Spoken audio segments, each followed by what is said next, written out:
Good morning, everyone. Welcome to another edition of the Happier Abroad podcast. I'm your host, Winston Wu. Today we're going to be talking to a forum member of ours. He goes by OTB on the forum, and his name is Kenny. And Kenny is a black American who lives on the East Coast of America.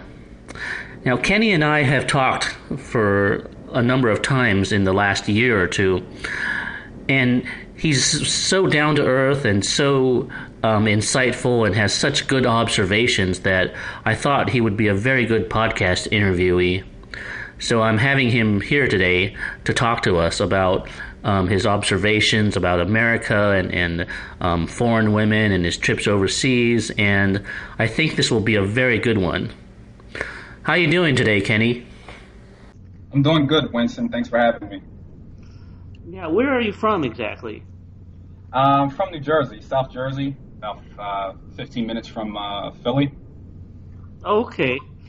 And what brought you to the Happier Abroad movement? I mean, how did you find my website? Well, I was doing some research online about, I think about American women or the dating scene, because, I was observing so many different things about, American society, just about the dating scene. And I got frustrated. I got to the point where I got frustrated. And, naturally, I just went online just to look up, to see if, maybe somebody had written about it, written about the things that I was observing. And then I stumbled across your forum. And then I started reading the post, that some of the members were writing. And I said, wow, it's like these guys, they're seeing the same things that I see. They made the same observations that I made. And, I went, I would come, I would read, from time to time, I would read certain posts or go to certain categories and just to explore the forum and just, see what it was all about. And, and then I reached the point where I said, man, I got to become a member so I can put my thoughts and feelings out there and start connecting with some of the members and, start discussing these things. And so, yeah, I think it was April or March of 2011. That's when I became a member. And, and so from that point, I just started just putting my thoughts out there, all my observations, and I got a lot of good feedback from, a lot of the forum members. Yeah, I really like your posts. I mean, you're on our wavelength, and you tell it like it is, and you're so down to earth, and so I really liked how authentic your posts were. Mm-hmm. Now, you mentioned that regarding the article I wrote, the quadruple whammy, that you had something to add to that. Yeah, I wanted to say it's not just women being unapproachable or women being picky. I think that another problem is that the quality of women has sunk so low that I feel as though to be with a woman today in America, you either have to conform or you have to settle. And I just have to be honest.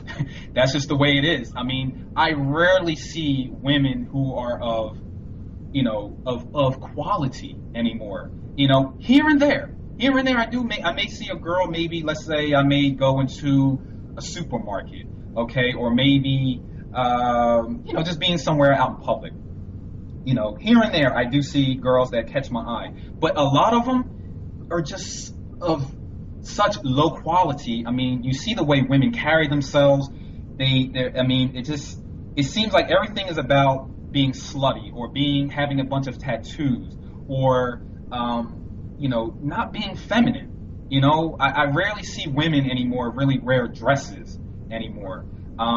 It's all about looking very slutty. I see a lot of women wearing tights, and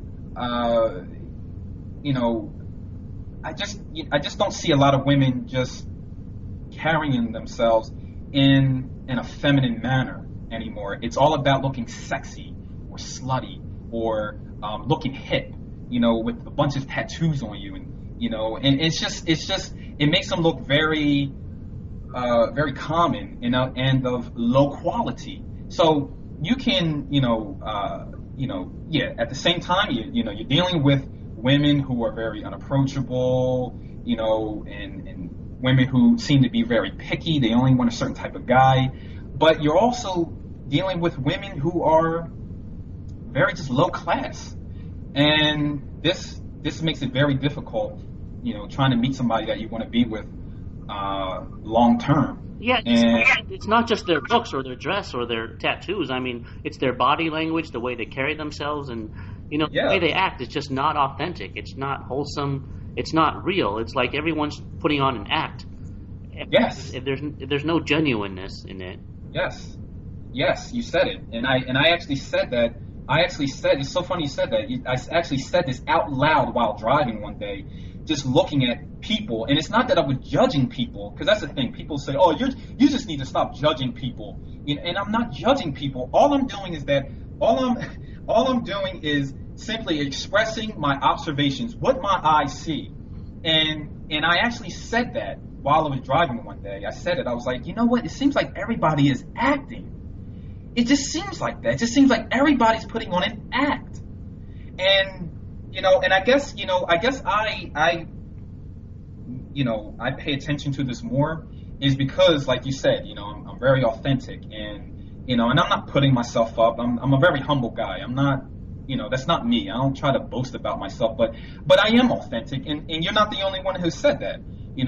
People know me as being authentic, and so I make these observations is because that's what I don't see. I don't see authenticity in people, and it makes me feel like makes me feel like it has always made me feel like I don't fit in with American culture. I've never fit in with American culture, and this is one of the reasons why, is because I don't find people to be authentic. People put on fronts, and this is what makes it very difficult. Yeah, and what I hate the most is when people put on an act or put on a front, they call it confidence, and it's like in America they mix up arrogance and confidence and fakeness and confidence. It's like, that what kind of a confidence is that if you act arrogant and fake and are hard to connect with? I mean, that's been one of my pet peeves, to call arrogance confidence, it's just stupid, isn't it? It is. It really is. I mean, when you may walk into a store, okay, or just like I said, just seeing women just in various places, and they just, a lot of them, not all, but a lot of them, seem to have this attitude on them. You can see it in their faces. You can see it in their body language. You can see it. It's like I don't know, I don't know what it is that has made them think that being arrogant, standoffish, is a sign of confidence. Because it's not. It makes you look very, I don't know. It makes them come off looking very immature, very very immature, and because a woman of confidence, a woman who's comfortable with herself, and she just she's very friendly. You're going to be able to see that in her in her body language, but at the same time, you're going to be able to see that in her face, her countenance. You can tell when a person is friendly. It just you can pick it up, and I know a lot of women that I see even at work. Okay, they just have this. They just exude this, I don't know, this coldness, this attitude. And for example, Winston, this is not a bash against black women. This is just something that a woman said who works at the cafeteria at my job. These are her words. We talk from time to time. We always talk. And as I went up to pay for my stuff, she says this. Usually she says, "Oh, how you doing?" She always says, "Oh, how you doing, handsome?" And she's very friendly. So she says, the first thing she said to me was, "Oh, I know you want to be with a white girl." She And say, I said, hmm? She kind of just threw me off, like when she said that. And I said, why do you say that? So she says, because these black women have nothing but attitude. And I said, wow. I was like, well, yeah, you even see it. But like I said, this is not a bash against black women. It's just that somebody else can see the same thing. But at the same time, it's not, like I said, it's not just black women. It's also whites. It's also Hispanic. It's a lot of women that had that. And I just use that as an example that somebody else can also see that women walk around with attitudes. And so, like I said, it's now, how would she know that? How would she know that? It's because she sees in their countenance, in their body language, that they exude a more, angry vibe about them. And, you can see it in the eyes. The eyes tell everything. The eyes tell everything, and you can see it. So, I like to reiterate again, for all those listening to this, that this is not a bash against black women. It's to make a point that, this is a woman who even saw that there are women who walk around with an angry countenance. And it's seen, it's blatant. yeah, So how can, it's not just them, but it's a lot of women who walk around with this attitude. And like I said, I don't know what it is. I think they've been duped into thinking that being arrogant or not smiling shows that you're a confident woman. It's not, because a true woman who's comfortable with herself, she's friendly, and she's she's just down to earth. She's not gonna have that look. She's not gonna exude that type of body language. yeah, and I was wondering, how can, a woman be confident, or arrogant if she's paranoid and insecure like that of talking to strangers, Right. A real Right. confident person would be very comfortable with themselves and with talking to a stranger, That's what a true confidence is, Just acting standoffish and cold and thinking every guy is a creep is not confidence. That's paranoia. Mm-hmm. That's insecurity. That's negativity. And it's very toxic. It's very negative as well. Thank you. It is very, very, very toxic, negative, very, very negative. And what man is going to want to approach you? You being, exuding that type of aura about yourself. What man in his right mind would want to approach you? It's like, I have someone like my buddy's father. We talked about this subject many times, and he says, well, Ken, you just have to, just approach women. Just go out and approach them. Who cares if you get rejected? But the thing is, it's not about being rejected. It's about, seeing women as, seeing women as being very cold, standoffish, very, like they give off this vibe of don't bother me, or they seem like they're just very arrogant, and you can tell, you can pick up these things. I'm seeing it with my own eyes. I see. So it's not so much about being rejected. It's that I don't want to approach a woman who seems closed off. Now, this is what I said when we were, when me and my buddy, we were in Colombia this past May. We talked about a lot of these things, and so one of the things I said to him is that, if for me to approach a girl, she has to look open, just like a store. And this is the analogy that I use. If a store is closed, it has a sign up that says closed. Do you approach it as though it's open? No, you don't approach it, because why? It's closed. The store is closed. So if a woman looks closed and she looks like she does not want to be bothered, she doesn't want anybody to talk to her or approach her, then I don't approach her. I don't waste my time. It would just be a total waste of time. So, like I said, some people would give you that advice. Oh, so what? Just go and approach them anyway. No. If they give off the signs that they do not want to be bothered, what is the point of even approaching them? So I look for women who are open to wanting to be approached. And how do I know that she's open to being approached? Okay, she smiles, she gives eye contact, And she looks she looks relaxed.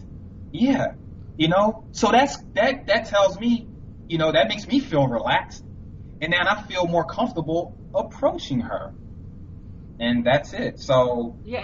You never see that in America. You never see a woman that looks approachable. They don't look approachable. They look very closed off and paranoid. yep, And unless I mean, you see that more often abroad, that a woman is relaxed and open. hmm And it's not just the body language. You can sort of feel it. You kind of have an instinct. You can tell whether someone wants to be approached or not. yep, Um, and because people give off a certain vibe. And what I hate is those girls that are closed off and cold. They think they have self-esteem and confidence, and these words are just so upside down in America. It's like everything is the wrong definition in America. hmm yep. Yeah, it this makes meeting women very difficult, and this is one of the problems that one of the reasons why dating in the United States is so backwards. It's so difficult It's a trying to negative establish a experience. relationship. It's a highly negative experience trying to. Yes, very, very, very, very negative. This is something that's so natural. A guy meeting a woman meeting a guy. It's just so natural. It's that's what it is. It's male and females uh, walking planet Earth. This is what it is. It's just male and female, and man, the human race has been around for how long? Thousands of years. Okay, and so we reached a point, and we reached a point where just meeting the opposite sex has become a problem. Meeting the opposite sex. We've been here for thousands of years. And now it's a problem. Just talking, even looking at a woman is seen as, it's seen as something that should, it's just, you should not do it at all. You just don't, if you're in a store, you don't do that. That's something that is highly frowned upon, looking at a woman for, longer than 3 seconds, because it seems it's considered creepy. It's Yeah, it's like a hostile attack on them if you do that. yeah, America is like a it's social war zone or something. yep. There's a stigma associated with that. It's you're not supposed. This is something that you're not supposed to do when you're out in public.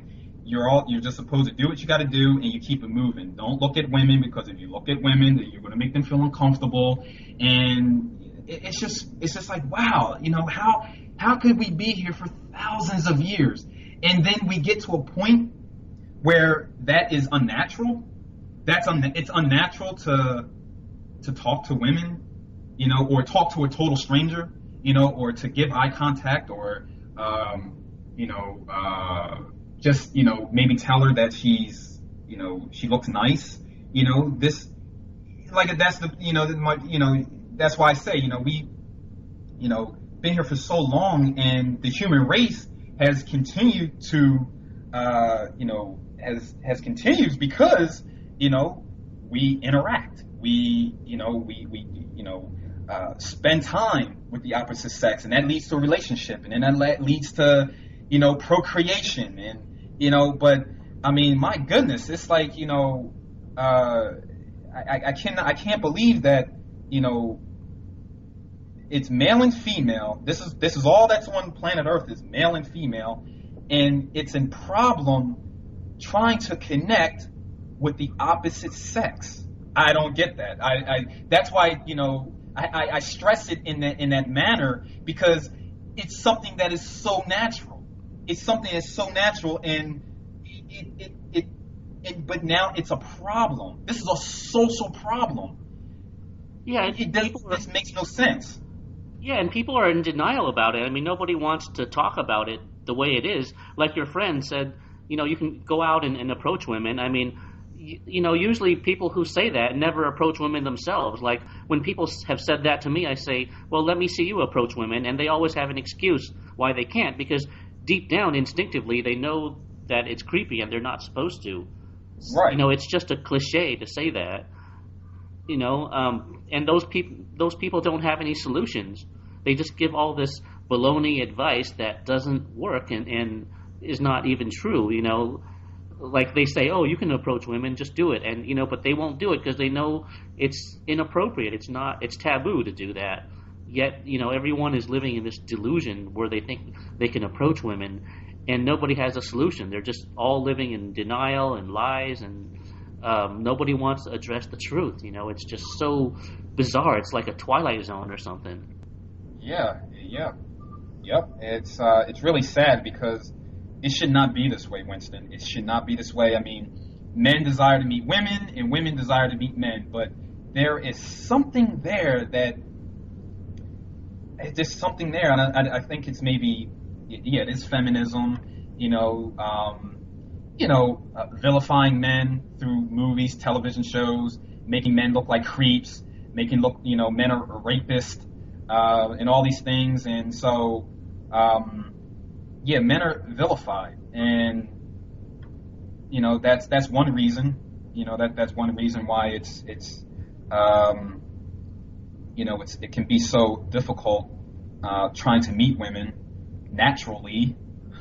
Got to throw that in there, naturally, because you can meet women through friends and all that, and college or high school or online meeting, as I like to say. They say online dating, but it's really online meeting, and so this is the way of meeting people. This is and it's very unnatural. Like online dating sites. I mean, there are some advantages to that. You can read their profiles and see what they're into, and you can make your pick based on that. Somebody that you feel as though you'd be compatible with based on what is in their profile. But Yeah, well, you can meet women if you just join, like hobbies or special interest groups, or, like, or go to one of those meetup.com events, But the thing is, even if you do meet women, I mean, it doesn't mean that you can date them. They're still gonna, like get, they may be, even if they're friendly, they're still gonna say, oh, I have a boyfriend, or I'm not looking to date anyone. I'm working on myself. There's always some excuse, even in a friendly environment. Yeah. It's really sad, but this is what you're dealing with, and this is why so many men are deciding just to go to other countries.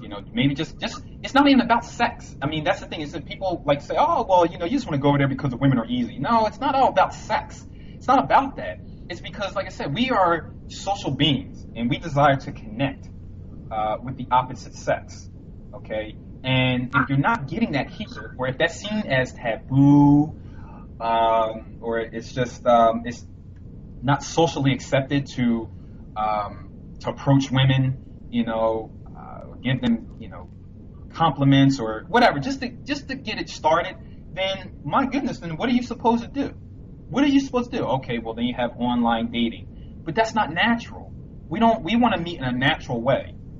Just being, it feels good to be somewhere and seeing a woman, checking you out. It feels good. Everybody likes that. Everybody, there's, like I said, we've been here for how long? We've been here for thousands of years, and that's the way a lot of people met, is, just being natural. Yes, I know, I know that there were arranged marriages, but, I'm pretty sure that the people just met by, just naturally, just meeting people in their village or in their town, it just naturally. That's it. That's the only way I can really say is that people have always connected naturally. And even if you have, meeting through a friend or maybe at work, there's nothing wrong with that, but it is nice to be able to just meet women in a natural manner, to get eye contact from her, to, maybe, at a social event, and you spark up a conversation with her, and it just leads from there, and like I said, I mean, look, online dating has only been around for how long? I mean, I don't. I mean, when did it start? When did online dating start? I mean, I guess maybe the late '90s. Maybe it hasn't even been around that long. So what were people doing before online dating? They were meeting in a natural way, But you know, I know with feminism and all that, and men being vilified, there came a point in time where meeting naturally. It came to a halt, Yeah, but So online dating is not a solution in America because, when you go on, on a dating site that caters to Americans, I mean, hardly any women ever write back on those things either. I mean, you could send letters yeah, and get zero responses. yeah, exactly. So yeah, that's not even a surefire way of meeting someone. Because you can be on these sites. I mean, I know from personal experience from sending messages to different girls. I find to be attractive, or I like their profile, and I didn't get anything. I got nothing. Okay, Cupid, I would get nothing. Yeah, so the women carry the same attitude, in real life toward online dating too. I mean, it doesn't change anything. I mean, they still are very standoffish and very picky Yep, and very negative. yep, that's the way it is. That's the way it is. Very, very, very picky. Just nothing. It just seems like I'm like, well, look. I mean, looking at my profile, I'm like, look, I have a good profile. You can see my pictures. I'm a decent looking guy. I mean, what would make you say, oh no, I can't send this guy. I can't respond to him. But talking to my buddy's sister, she said, you know what, Ken, I think it's because you don't match what's in their mind, and that's what it is. It's just like I don't get it, but I've joined a few dating sites, American dating sites, and I don't get anything. But I seem to get more responses when I join Latin American Cupid, and from good-looking women, good-looking Latin women. So I know from personal experience that uh, joining a dating site is not it's not the best way of meeting women. It's just not. In America, It is. Yeah, in America, it's not. But yeah. I mean, that's it, Winston. yeah. It's But when like I you said, it's a catch when you go on Latin American Cupid and write the women there, it's like their attitude is so different. They're so much more It's very, enthusiastic and positive about getting to know you, and yeah, it's a whole exactly, world of exactly. difference. hmm It is, and some a lot of them send me messages that I'm not attracted to, or they may have kids, or they're divorced. But I find some that send me interest. They're good looking, and a lot of them they'll send me, they'll respond to my messages. So, yeah, they have a more positive outlook on meeting men, whereas here, I don't know what it is. I mean, yeah, I guess it's men are vilified. Maybe yeah, like my buddy's sister said, you just don't match, what's in their mind, and maybe I think maybe white guys will do better. I think white men do better in the states. Well, slightly, but So many white guys complain of the same thing too. I mean, yeah, they do. So I don't know. I don't know if it's an ego boost for them just to see how many messages they receive. Um, I don't know what it is. It's very confusing here. That's what I'm saying. I'm like, this is something that is just so natural. Meeting a girl, and a girl meeting a guy. This is natural because it's only male and female. It's sad that I have to break it down like that, but it's kind of like it's a no-brainer. Like it's male and female. So why are there so many single men? Why? There's a lot of single women, but I think a lot of women are just picky.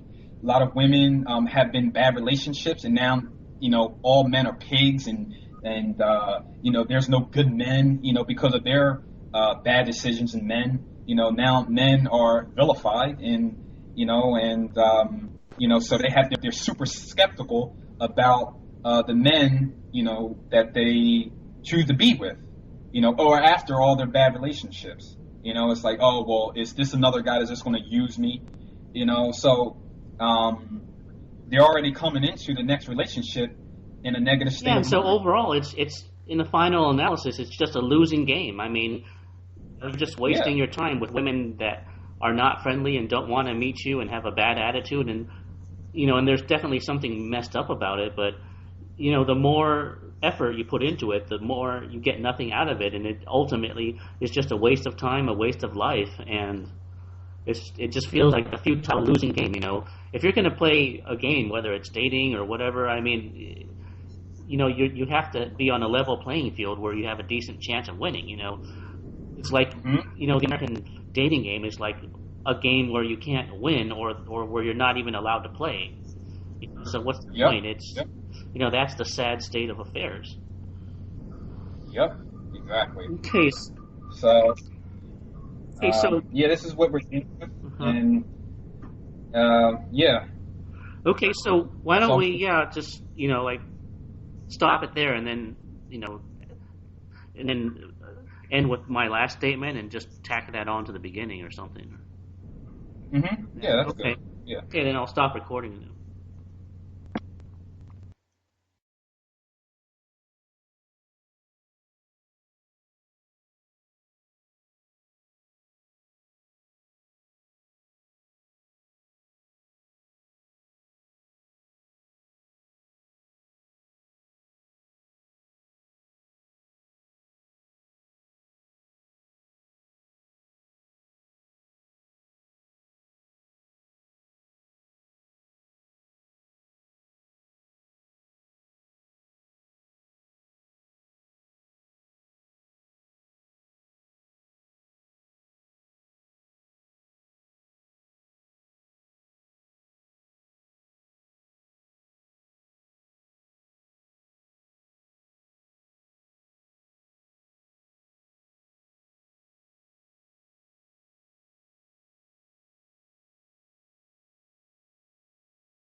Yeah.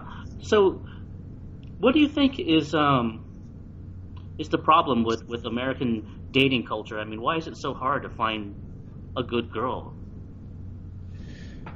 Well, oh man, there's so many different things that prevent men from meeting women.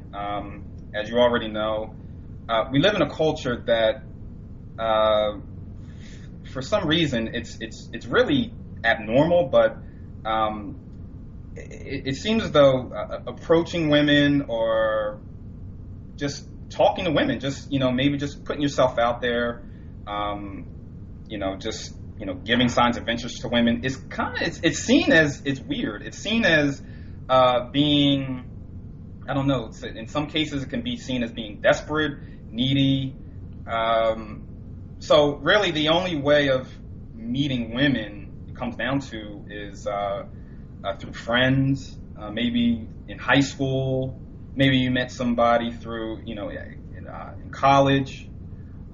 Because in this culture, like I said, it's approaching women or just putting yourself out there naturally and trying to meet women in a natural manner is frowned upon. You're not supposed to approach women in a store. You're not supposed to. It's almost as in a lot of times it seems as though you're not even supposed to look at women. If you look at them too long, then that means that you're a pervert. That means that you're being seen as desperate, and it's very very unnatural. It's very unnatural. So uh, I believe this is some of the problems that prevent people from connecting. For men, it definitely hinders them from finding a companion, and so it's a catch-22. It just makes it very very difficult. A lot of men, they wind up becoming depressed. They wind up you see what's happening. These men are killing themselves. Like what's this guy in over in Pennsylvania a few years back, George Sedini. Because he went to the gym and just opened up fire, killing people because he felt as though he wasn't getting the attention that he felt as though he deserved. He just wasn't getting any attention. He felt like he didn't exist, and that is it's really sad. It's really sad because this is something that's so natural. It's like I just met a girl on Plenty of Fish, and look, this is coming from a woman, Winston. This is coming from a woman. She said it. I've only talked to her twice, but she said it. She said that I don't see well, she said she was like trying to find somebody is really difficult. And she says, I don't see why it can't be boy meets girl, girl meets boy.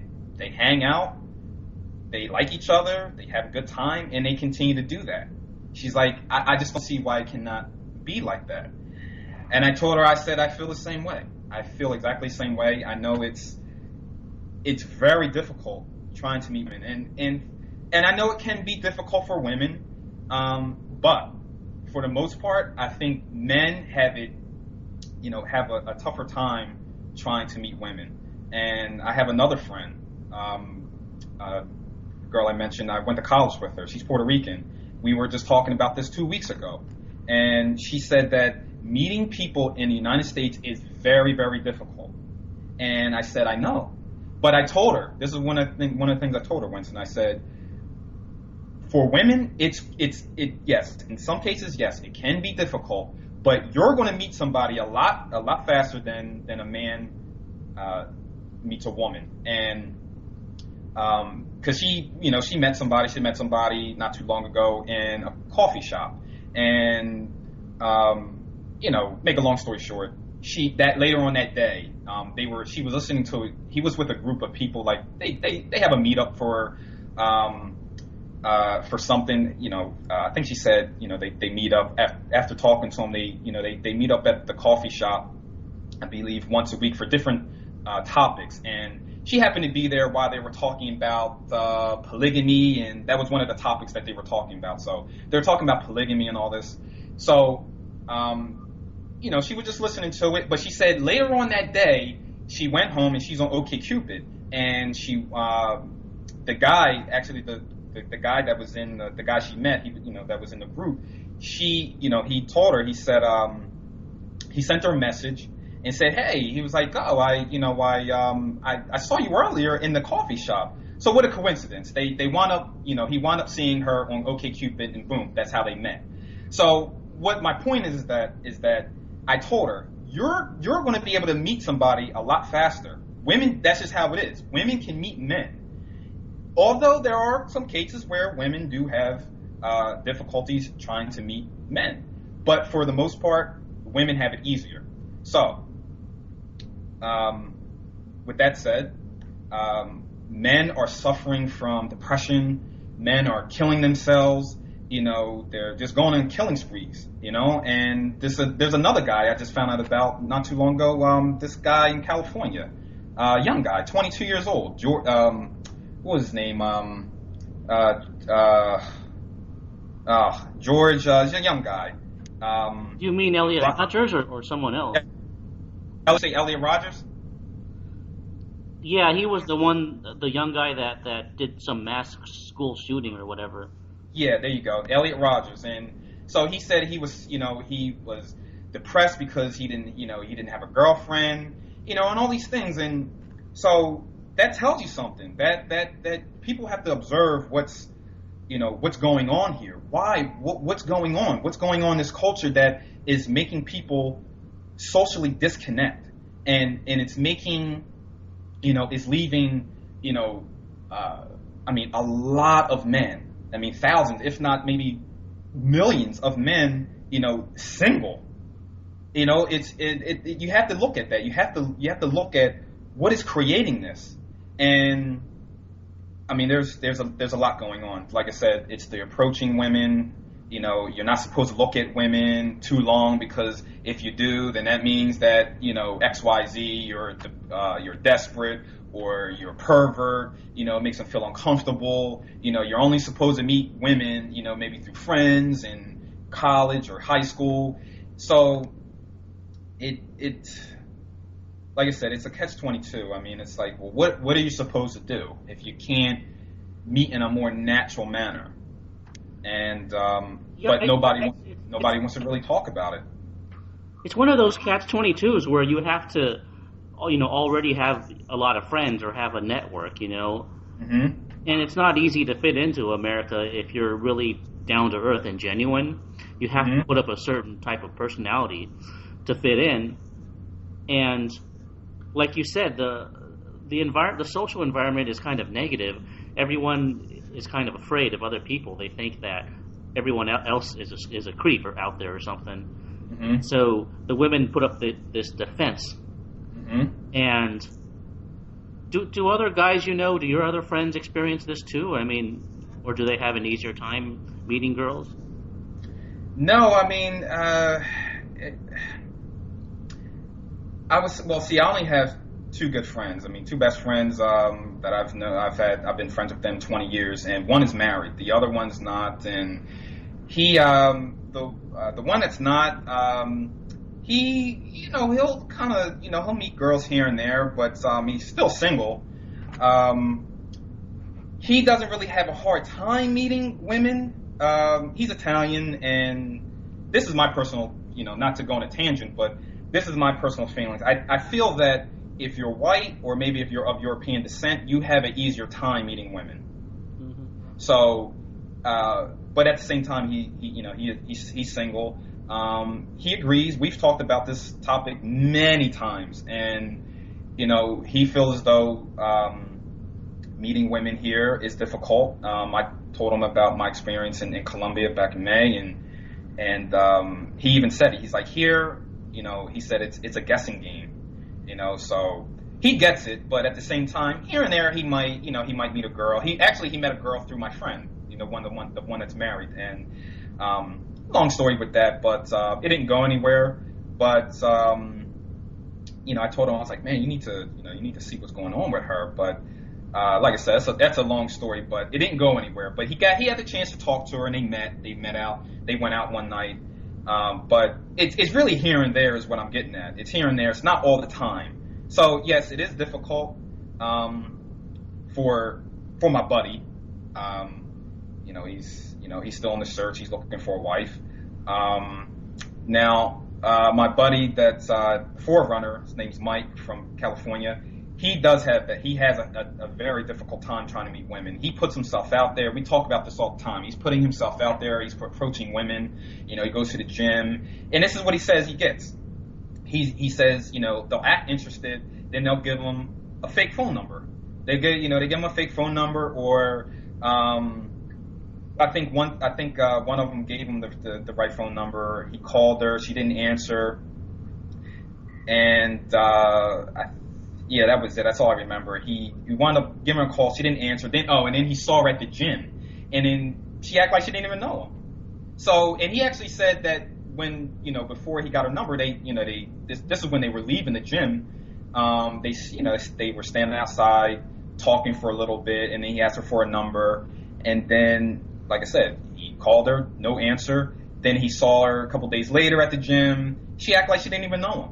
So this is a case where, yes, I have a buddy who experiences this. He cannot find a girl. He just can't connect with a girl, and this is a good looking guy. He's young, 23, he's a good looking guy, and it's like, well, I don't understand why it's so hard to just get a girl and establish a relationship. He even told me he was in the Pilates. He was in the Pilates room, and there was a girl in there. It was just him and another girl, and he just wanted to spark up a conversation with her. So what he did was, he asked her for the time, and he said she was very, very, very short and cold. She just said, "Oh, it's 2:45," and just walked away. And it was like, wow. It's like, so this is what you have to deal with. You have to deal with attitudes. Women being just extremely unapproachable. They act as though they don't want to be bothered. You have to, like one of the forum members, I think James Bond, he says, trying to understand American women is like trying to understand hieroglyphics. And it really is. It's like, what else do you have to do to try to connect with a woman? It's like, Well, I think it's harder than hieroglyphics, because at least hieroglyphics are consistent, and a lot of American women they contradict themselves. They say they want a nice guy, but they don't choose men that are nice. So right, like exactly. Everything contradicts. Yeah, that's so true. That's very true. And but on that note, you kind of have to be politically correct, because this is the one thing, Winston, that pisses me off about people. You have to be politically correct, because if you don't, it comes from the mindset that you don't know all women. You don't know every single woman in the United States, so you can't make that call. And that's something that bothers me, because you hear men complaining about this on the East Coast. You hear men complaining about it in the Midwest. You hear men complaining about it on the West Coast. This is not all in our imagination. This is something that is clearly observable. You can see it. Just if you are, if you pay attention, to what goes on around you, okay, and how people behave, you will clearly see that this is a pattern. And one guy actually put this on, I think it was Maddie Man. He was talking about the patterns, and I said, that is so true, brother. That's exactly where I'm coming from. And that's what I've been trying to explain to people, that it's all about the patterns. It's not, so my point is that we're not saying that it's every single woman in the United States. We're not saying that, okay? What we're saying is that there is a clearly identifiable pattern in society that tells you that this is the way women operate. This is how they operate. You're not supposed to approach them, okay? They pick the worst of men to be with, and they're just very unapproachable. Very, very unapproachable. But does that mean that they're all like that? Of course not. I can't. We can't make that call because I don't know every single woman in the United States, and I would never say that because there are women out there that are approachable. Okay, but I would say the great majority of them are not approachable. Yeah, especially if they're attractive. Say it again. Especially if they're attractive, You took the words right out of my mouth. That's exactly what I was going to get to next. Exactly. Or even just decent, like exactly. Just a normal, decent looking that's not overweight or unattractive, Exactly. Because you can. That's the thing. That's the thing, Winston. You can get. We can approach the ones that are not attractive, and most likely we'll get them. I could go out here and approach maybe a 5 black girl, or 6. White girl, 5 white girl, chubby, and most likely I'll probably get her. Maybe even if she, she doesn't have to be chubby. I mean, maybe she's not really all that good. She may have an okay body, but her face is really not all that great. Most likely I'll get her. So that's the thing. It's backwards. We'll get the attention from the girls that we're not attracted to, but we can't from the girls that we are, and that's a problem. So, now, is it easier for you to find a black girl to date? I mean, are there nice black girls that like black guys? I mean, oh sure. I think that's one of the easiest is getting a black girl. But my thing is, I'm not really, I have exceptions with black women, and it's not just black women. There are exceptions with white women, there are exceptions with Hispanic women, but overall, if I were going to pick, if I was going to pick somebody to be with, I would have to say it would be a black girl, only because I just don't. For one, I don't think I fit very well with a black girl. 2, I'm not really all that attracted to black women, and like I said, there are exceptions. It's not like this.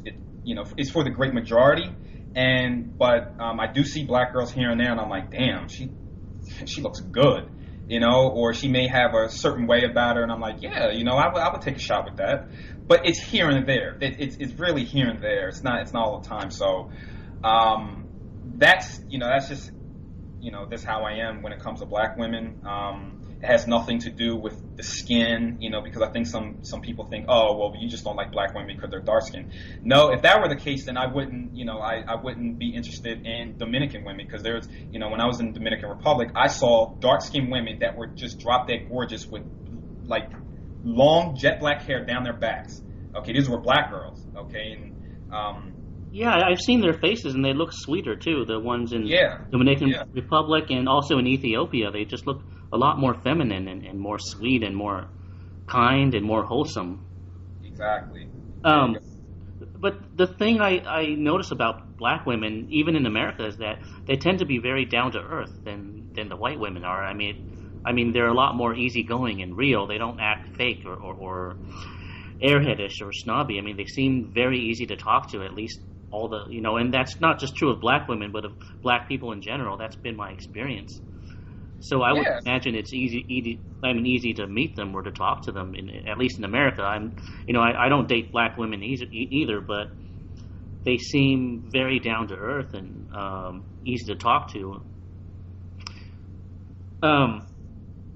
What about white women though? I mean, aren't there some white women that have a fetish for black guys? I mean, do they like a certain type of black guy? Like, yeah, they do. A hipster or an athlete? Yeah, there are white women who have a fetish for black guys. You'll find the ones that you'll find that like black guys are really the ones that are of lower quality. Sorry to say, can't be politically correct with that. It's just the honest truth. I mean, you'll see, like I said, there are patterns. There are exceptions, but for the most part, this is the pattern: is that when you see a white girl with a black guy, she's usually fat. Or just common, very urban, ghetto, and that's just the way it is. So these are the types of white women that do flock to black men. Like I said, there are exceptions, but for the most part, I think this Yeah, is the but type. those type are not going to like guys like you because you're really down to earth and very authentic, right? And I mean, those types Yeah. probably like a certain type that. They'll, I mean, I get, I get looks from white women, and you know, the ones that are urban, ghetto. Yeah, of course. Yeah, I mean, I could pull them, but like I said, I mean, that's obviously that's not my type. That's not my type of white woman. So that's why I said there are, there are certain types of women, white women, that I can see myself being with. There are exceptions. It's not just all white women, because all white women just don't do it for me. It's a certain type of white woman, And and it's not just about physical attraction too. I mean, you have to vibe with them. You have to have some type of energetic connection. If you don't have that, there's no reason to go on. It's just physical attraction, which doesn't last beyond a few meetings. yeah, You know yeah. what I mean? So That's, have you had some relationships in the USA, and if so, what were they like? I had one relationship with one white girl. I haven't. I mean, for the most of my 20s, I had. Let me see here. I had two. I would say, yeah, two relationships. One didn't really go all that far. This was back in 2012. A Dominican from Virginia. That didn't really go too far. It only lasted a couple months. Long story with that. She was down in Roanoke, Virginia, and yeah, she's in the country legally. So I said, what, just leave this alone. Nice girl. We had a great time together. But yeah, that really didn't go too far. So I really can't say that was a relationship.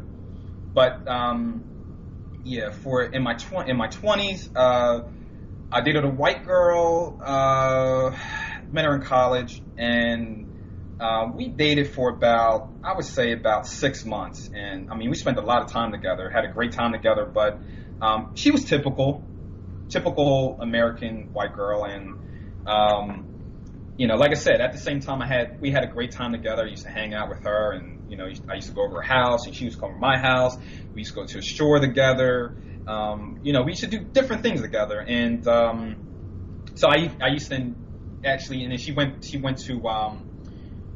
back to Virginia Tech, and so for her last 2 years, and so she would ask, she had me come down, and said she would tell me that the football team was playing, and so I would go down there and stay with her, and like I said, we just we had a good time. But at the same time, she wasn't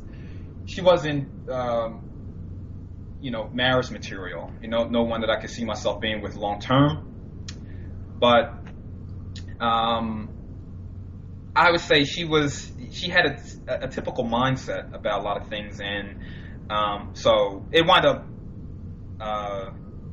ending, because of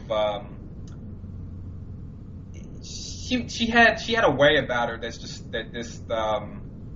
that told me, what, you're gonna have to end this. And she wound up, make a long story short, she wound up saying something when I went down to Virginia Tech, and I didn't like what she said. I didn't like what she said, and I was just like, what, I think this needs to be it, and because I'm not going to have you talk to me like this, and that was it, and that was I think that was, when was that? I believe that was I could like the fall of 2006. Yeah, fall of 2006. And that was it, because I just, I was just like, what, I'm not going to be with somebody, who talks like this. And so scratched her off, and that was the end of that. So the bottom line is that she just wasn't right for me. She was a typical American girl, and I just said, what, this is one of the reasons why, I haven't dated too many American girls. But prior to her, I dated an Egyptian, and Oh wow, well, yeah, she we got, say it again. that sounds exotic, an Egyptian girl. Yeah, we met in high school, and she always had a thing for me, and we wound up dating. We dated for a while, but the only thing was that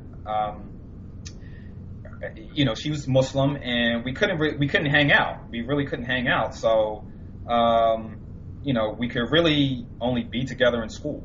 And I even went to her house one day to talk to her mom to see if we could hang out. And I was young. I was 18, So, but I said, I was like, no, you know what? I want to hang out with this girl. I want to spend time with her because I think we're good for each other, And so I took upon myself to go by her house one day to talk to her mom and about hanging out. And she said, oh, well, I have to talk to her father about this and so forth. But it wound up ending because I went off to college and it just wasn't going anywhere. We couldn't really do anything. But what I'm getting at is that that's how it was. I always, it was always girls from other cultures. And I always clicked better with girls from other cultures.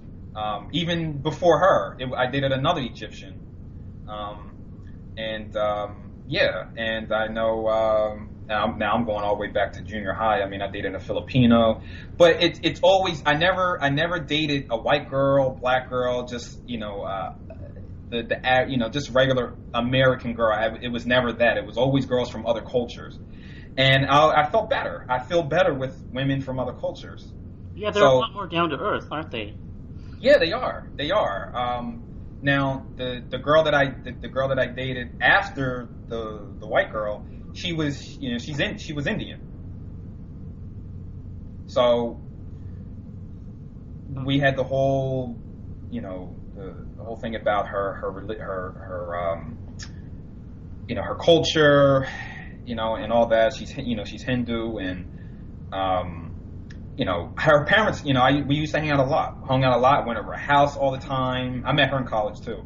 And her parents loved me. They loved me. I mean, they used to invite me over. They used to invite me to different Indian events, but it really couldn't go anywhere because of the culture. And they desire to see her with an Indian, preferably a Hindu Indian. And so that wasn't going to work. But what I'm getting at is that we had a good time. We had a good time. We spent a lot of time together. And I felt comfortable, but she had American ways about her. She did. And I had to tell her this. I said, because her thing was, I don't like America. I find the culture to be very cold. People don't know the names of their neighbors. And this is something that we had in common. Like, we could talk about this. I could talk about these things freely with her, and she understood because she felt the same way. But at the same time, I think that, she had, certain American ways had rubbed off on her. And so, there was, something that brought the demise of the relationship because it just like I told her, I had to tell her a few times, like, you're thinking, yes, you are Indian and you may watch Indian television and you may go to Indian events and you may not like the United States, but I think that you've been bitten by the bug, the American bug, and you just have certain ways about you that just says that you are now Americanized. And so,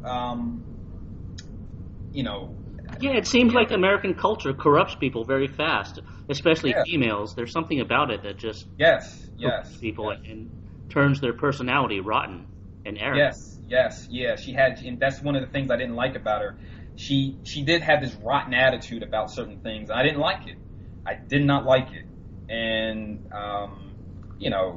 she just, it's a long story with her, but she used to start arguments with me and this and that, and she just had this attitude. How long did you live in America? She came here in 98. Well, that's a pretty long time. I mean, I heard, if someone's here even for a year or two, they get corrupted quickly, and they start becoming more impatient too, and their vibe just changes because they're not relaxed. It's like they are kind of like antsy and just not very stable or down to earth anymore. So even if you find a girl in America, they're very hard to get along with, and so it's not easy to make it last because there's not it's hard to find anyone that's of any good quality in America. everyone just seems so spoiled, so self-centered, so rotten. It's like they have all these toxic personality traits. Hmm. And so even if you can find a girl here, I mean, it's hard to maintain it or get along because um, people just have such a negative, toxic personality. Yep. Exactly. And so, Exactly. so it's like you can't win, and I guess you can find some foreign women to talk to sometimes, but most of them are not single, and if they are, they probably have some other hang up like their parents, or they're too young, Uh-huh. or they're not looking right now. It's always something.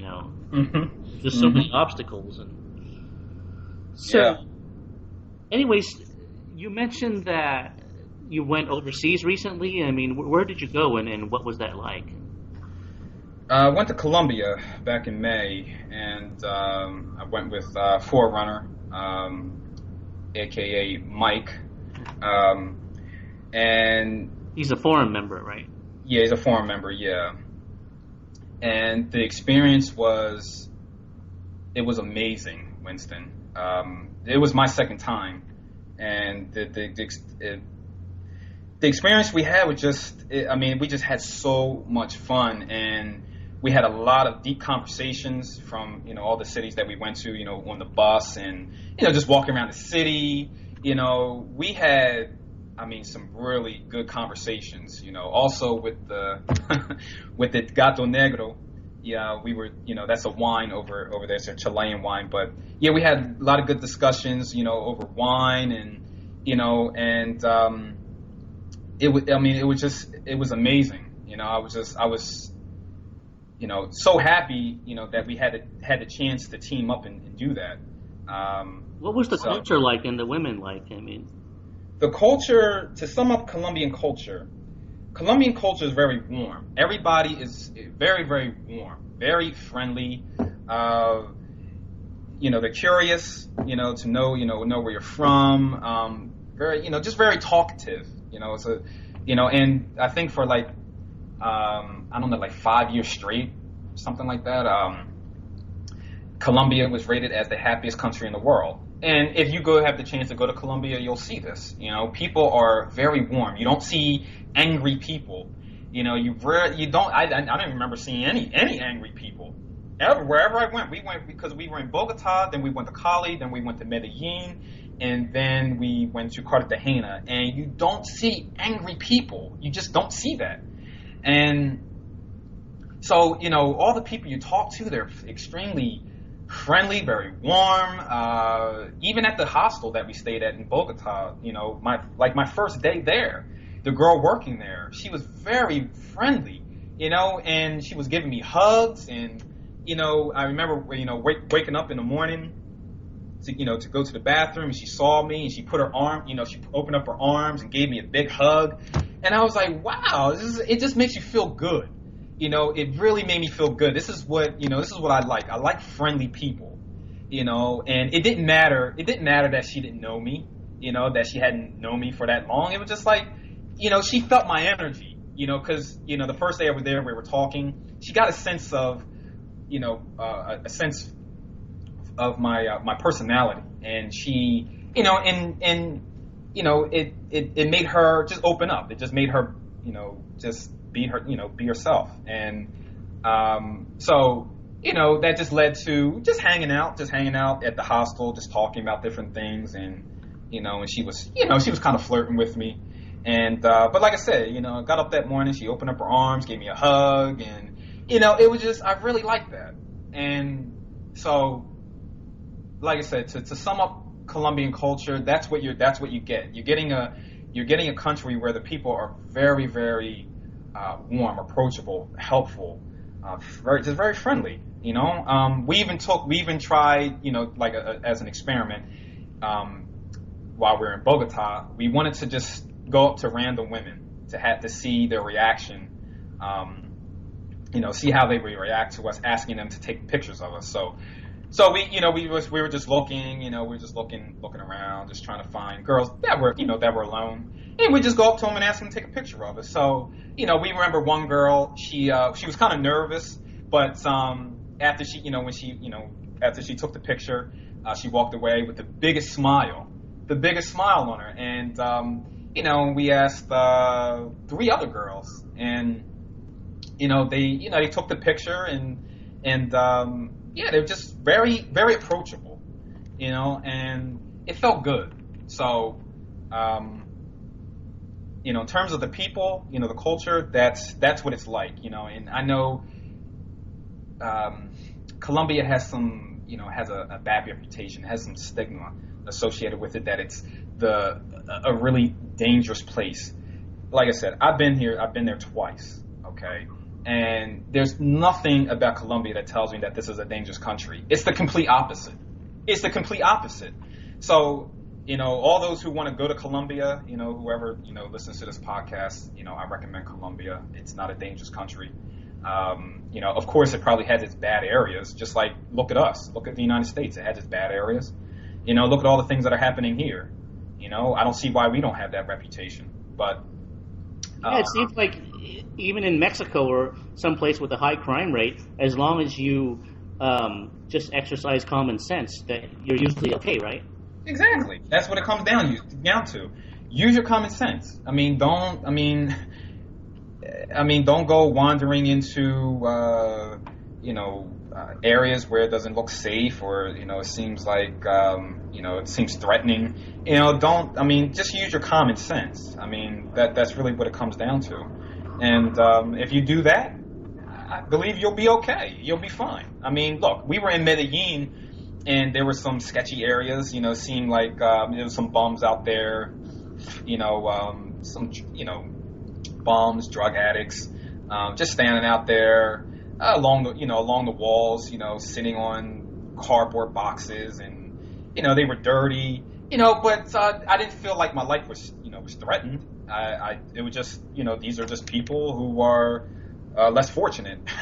That's it. I didn't fear that somebody was going to pull a knife out on me or put a gun up to my head. Anyone try to scam you or overcharge you or anything? Or No, nope, none of that. Or actually, we had a problem at the hostel in Bogota, and she overcharged me, and then in that case, yes, but I got out of it, and she gave me my money back, because I don't know why she was confused about it, but I told her I was like, you owe me, I think it was like $8, and so that was really the only case.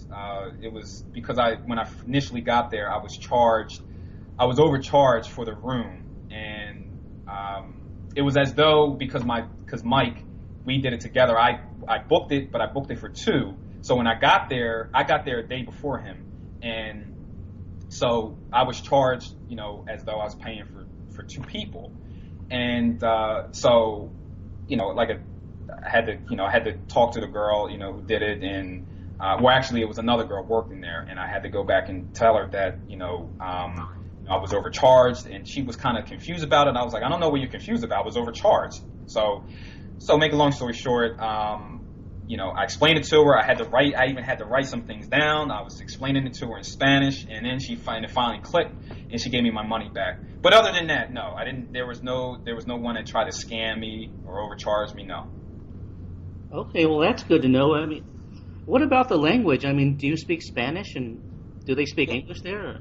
Yeah, you'll find some people that speak English, but I speak Spanish, so I was fine. So, I had no problems with that. And Mike, he speaks Spanish. Actually, his mom is of Spanish descent. Her parents are from Spain, and so he speaks Spanish with his grandfather. He says from time to time, and so he understands. When he understands Spanish. He speaks it. Not fluently, but he does. He speaks it. And he even met a girl in Medellin, and he was talking to her, and he talked to her for about 10 minutes. So he has a decent level in Spanish, and he understands it. So we were both okay. We were both fine. What about the signs and the road signs? Are they in English or all in Spanish? Or you said the road signs? Yeah, or the building signs or the street signs. Yeah, they're all in Spanish, but I think like bathrooms. I'm trying to think here if I saw any. Trying trying to think here. No, even the bathrooms, like when we went to the bus stations, no, they were all in Spanish. Yeah, I can't remember if any signs were in English also, but yeah, for the most part, they're all in Spanish. I mean, of course, like I think at the airport, I think it's in Spanish and English. But yeah, in the outside of the airport, it's all Spanish. Yeah, well, I found that language is not as big of a barrier as people make it out to be, because when I first went to Russia, I mean, I only knew a few words. I only knew hi, how are you, and two practical words, which is where, and the other one was how much. And with just that, I was able to get around just fine, because a lot of communication is just body language and figuring out the context of the situation and the context of the meaning. And, if you put a lot of effort, if you put some effort into it, you can figure out what the other person is trying to say or get your point across, even if you just know a few words. And I found that to be easier than what people think. So I was able to do most things just on two words, which is where, and the other one was how much. And I was able to get tickets in Russia, to buy food, to buy bus tickets, train tickets, ask directions just on those two words, where and how much. So it's a lot easier than people think. The language is not that much of a barrier. So I don't think it should be feared as much. No, it shouldn't. Even, I mean, I went to Turkey 2012, and it wasn't a problem. I mean, I met people who spoke English. It was not a problem. Yeah, I don't think that should be something that should. Yeah. So, how did you meet? Traveling, or. Uh-huh. Go ahead. Are you still there? Yeah. Okay. I think our connection dropped a little bit. But so, how did you meet the girls there? I mean, did they just talk to you, or did you talk to them on the internet, or? Well, I tried to hook up with a couple girls before I went. I sent them messages on LAC, Latin American Cupid, and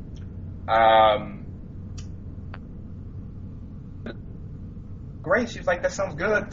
She was like, "Yeah, I would love to show you around, around my city," but that was the end of it. But so when I got there, that's when the party really started. When we were in Cali, before Cali, let me see here, in Bogota. Well, let's just say this. I'll start here. In Bogota, we both observed this, that we really didn't. Yeah, I'm trying to think here. Did we? No, we didn't really. Well, besides the girls that we asked to take pictures of us, we didn't really talk to too many girls. But these are the observations that we made about the women.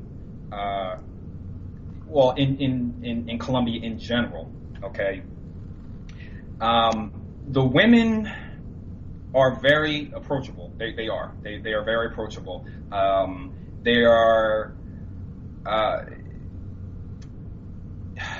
Looking into the eyes. This is something I said to Mike. I said when you look into their eyes, okay, because, and I'll use this as an example. I'll use Bogota as an example. We were just walking around. We just went different places in Bogota. We're just walking around and going different places, going to eat.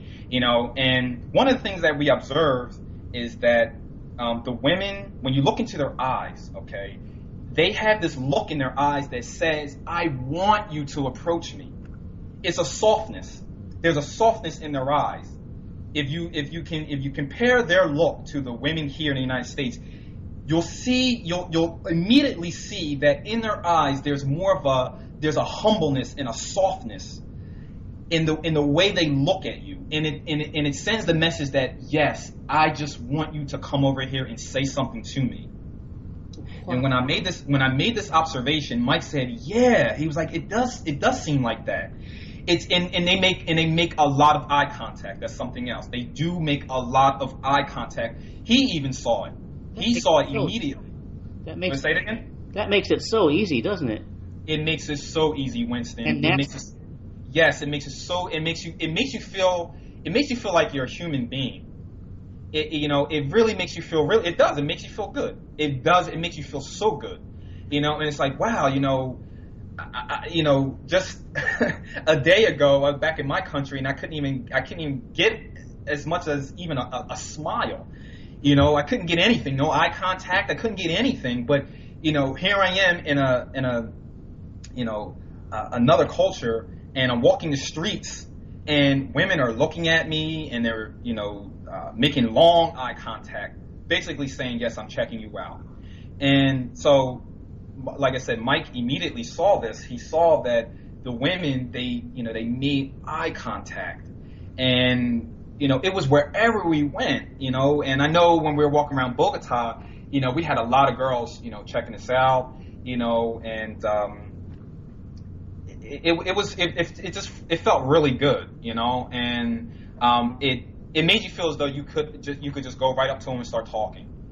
And so from there, from Bogota, we moved to Cali, and we saw the same thing in Cali.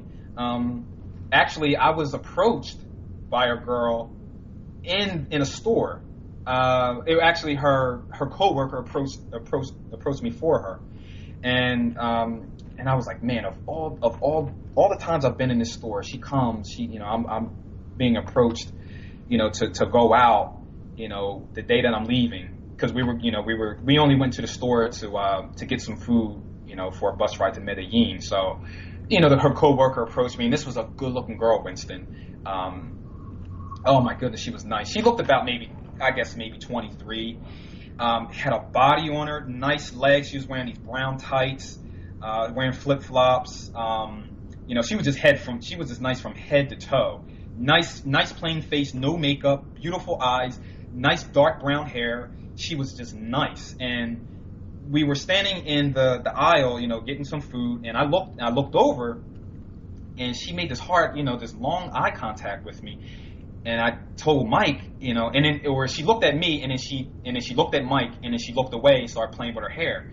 So that was the cue. I knew right there she was into one of us. So, so I go to, we go up to pay for her stuff, and her coworker comes over to me and says, she's like, hi. She's like, yeah, my friend over there wants to know, would you like to go out for whiskey?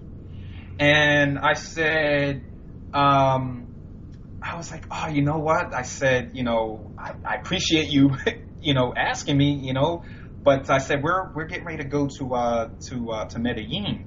So before we left, I waved the girl down. I waved her because she was shy.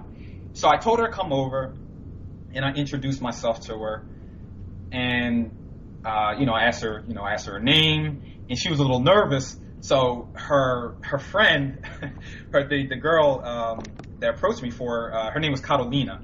Carolina, she kind of tapped her on her arm to, so she could snap out of it and so she could tell me her name. Because the girl she was just looking at me like, God, just like, you're just so handsome, So it was a good feeling. But anyway, so, she told me her name. Her name was Joanna. So I told her, I said, I appreciate you asking me to go out. I said, but we're getting ready to go to Medellin. And so we chatted for a couple minutes. And then, and then I told her, I was like, look, it's nice meeting you. It's nice meeting you, Carolina. And that was the end. That was it. So, but what I'm getting at, Winston, was that, like, wow, it was an experience. A girl approached, somebody, they approached me. And she, like I said, she said whiskey, but then she wanted to go out. She wanted to go out salsa dance. She wanted to go out salsa dance. It was on the second floor of the store. So you see how natural that was. If we were to hook up and go out for salsa dancing and whiskey, we would have had a great time. We would have danced, and I'm not into whiskey, but I guess maybe I would have just drank it just to have a good time, and we would have been very relaxed. And before you know it, who knows? It probably would have turned into something, because this girl was good looking, and she seemed very reserved.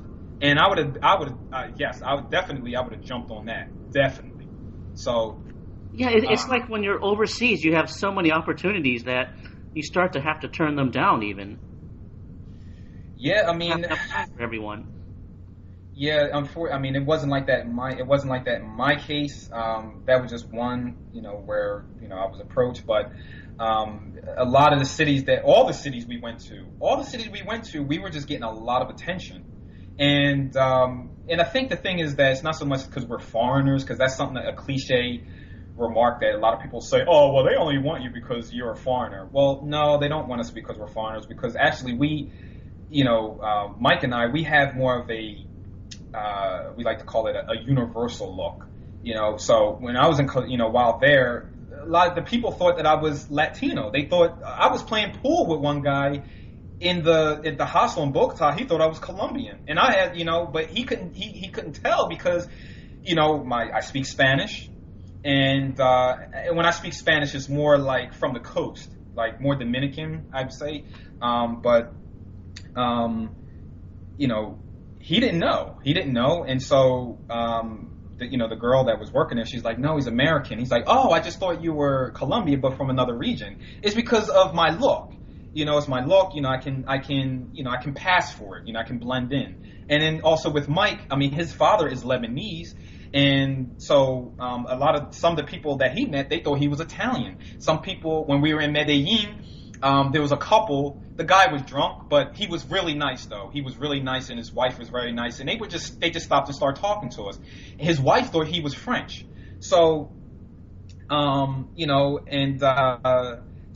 I mean, it's not so much. Yeah, I mean, they knew that, and I think I'm trying to think. I think in another city that we were in, they thought that he was. Yeah, they thought he was Latino. But it has nothing to do with us being foreigners. I think it was more about it's. I think it's something that people can see in your, just in your body language. There's something about you that projects a warm, a warmth, a warmness about you. You just seem to be, I don't know, approachable. Because this even happened to me when I was in Spain.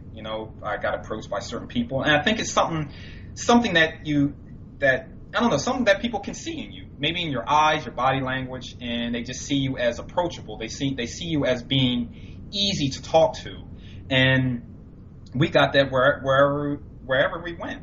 So I think with the girl in the store, I think when she looked at me, it was something about my aura, my body language, it was in my eyes that said, well, I'll take a chance with this guy. I think he might be a nice guy. I think he might be friendly. I think he might be easy to connect with.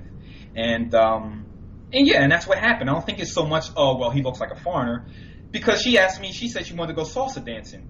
How does she know? I mean, how does she know? I knew how to salsa dance. How does she know? It was just like, I'd like to go salsa dance. So I think she thought I was Latino. Oh. And so that's the thing. It's not so much, oh, well, they just want you because, you're foreigner, because it's just cliche, Yeah, but, it is, and I mean, I'm sure being a foreigner is a factor. There's a novelty factor too, but what people don't understand is that these women overseas are just naturally friendly. They enjoy meeting guys, and they have a positive view of social interaction and of talking to guys and getting to know them, and it's a positive experience. That's what people don't understand, and they don't understand that that's the way it's supposed to be.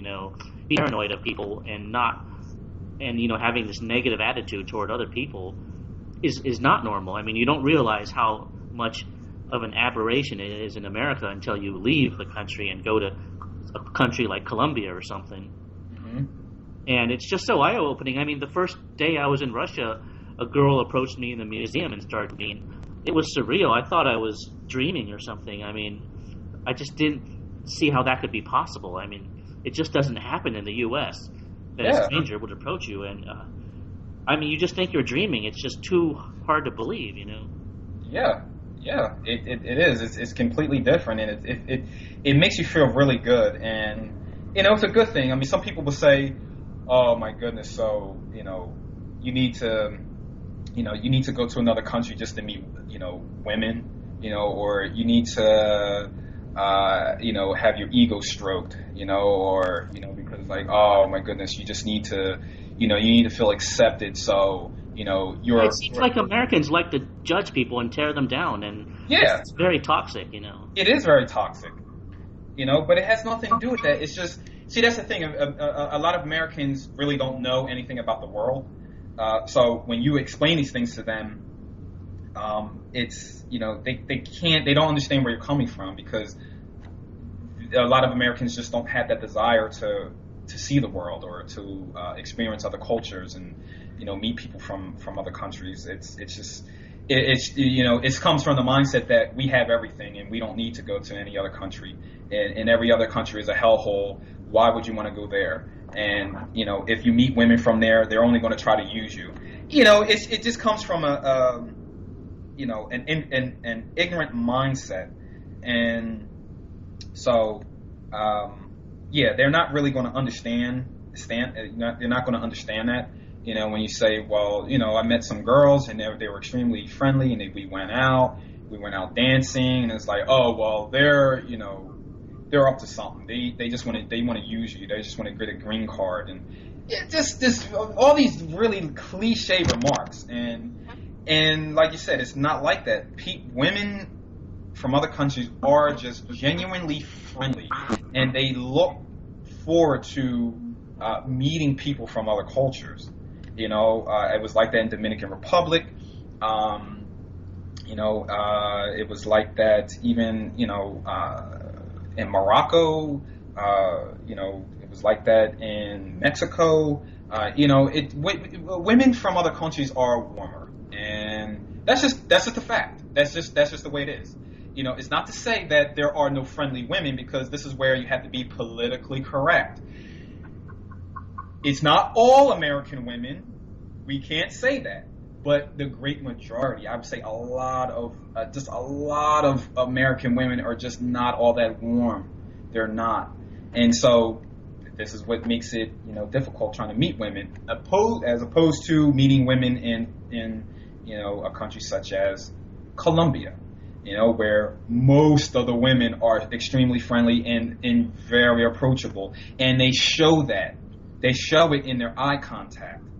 Like I was saying, we experienced that in Bogota. We experienced it in Cali. Then when we went to Medellin, we experienced the same thing. Then when we went to Cartagena, I mean, I had a few chances with a couple girls there.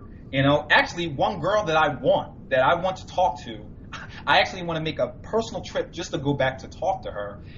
Take her out, like just hang out with her. Is the girl from Cartagena? She works at a restaurant called Beirut, and it was definitely on with her. I mean, I was getting a lot of eye contact from her. We went in there to eat, and he went to the bathroom, and she came out from the back, I guess from the kitchen, and I was like, oh my goodness, look at this girl.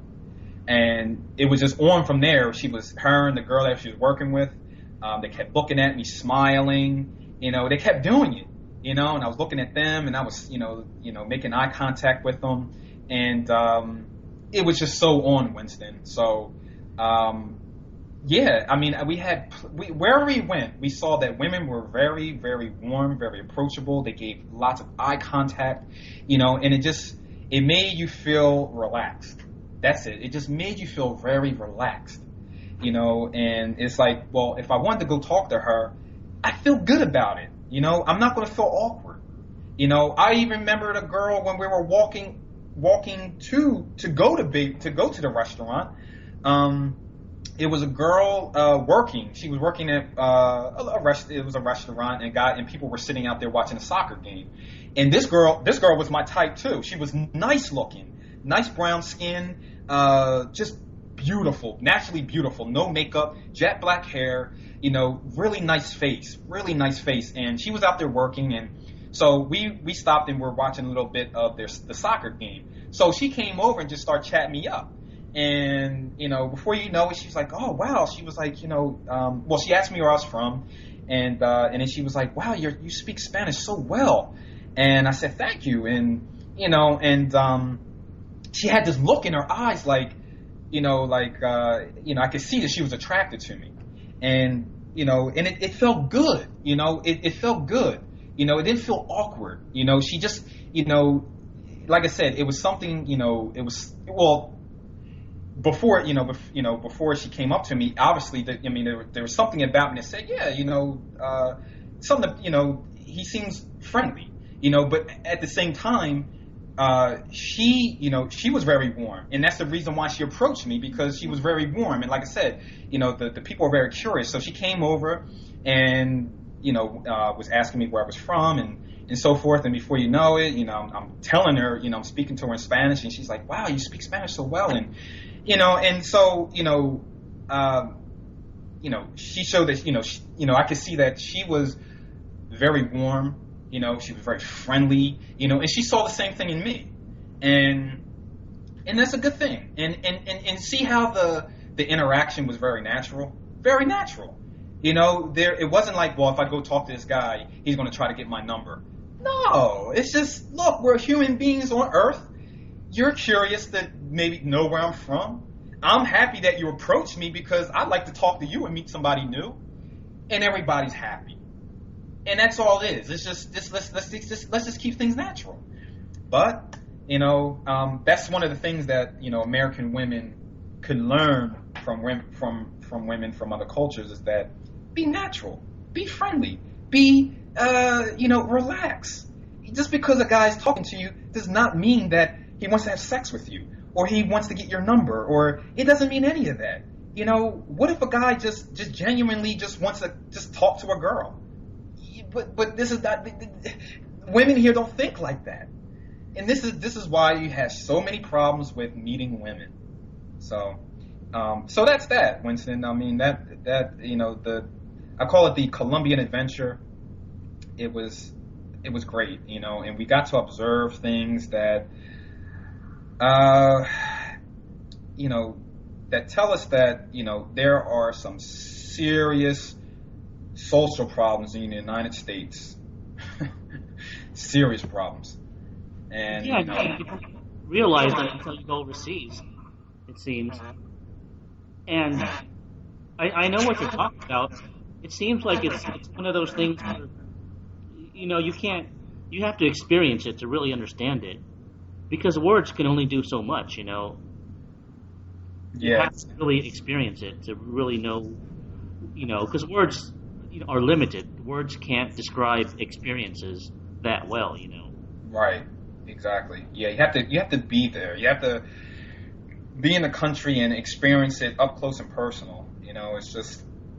That's just the way it is. I mean, so all those who have something bad to say about Colombia or any other country, my words to them would be, have you been there?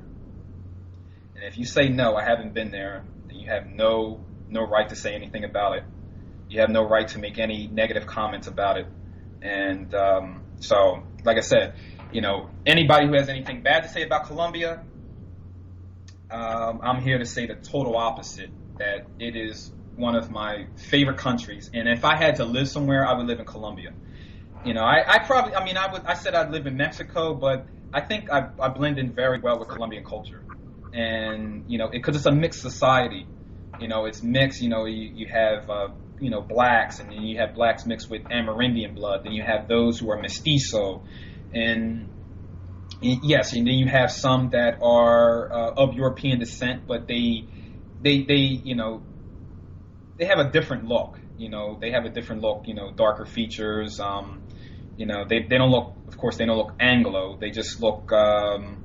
Just have a different look. Because if you're in Bogota, you will see people of European descent. They look more white, but at the same time, I think most of the people in Bogota are mestizo.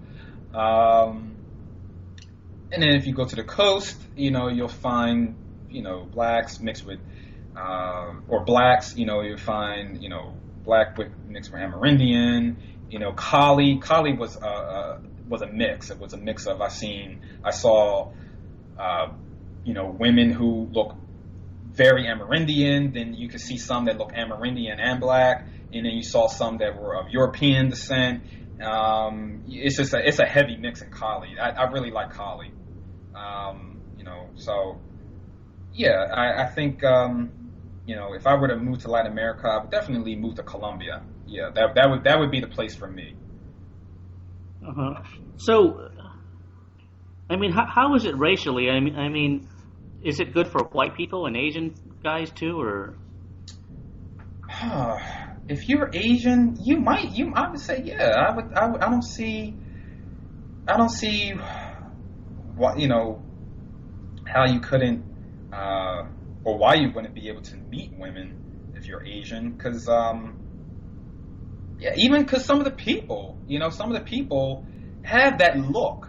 Some of them, like I know in Peru, there's a lot of women or a lot of people who are mixed with Asian, because during the Asian diaspora, there was an influx of Asians in that region. So you will find, in the Andean region, you will find people who have that look. They have you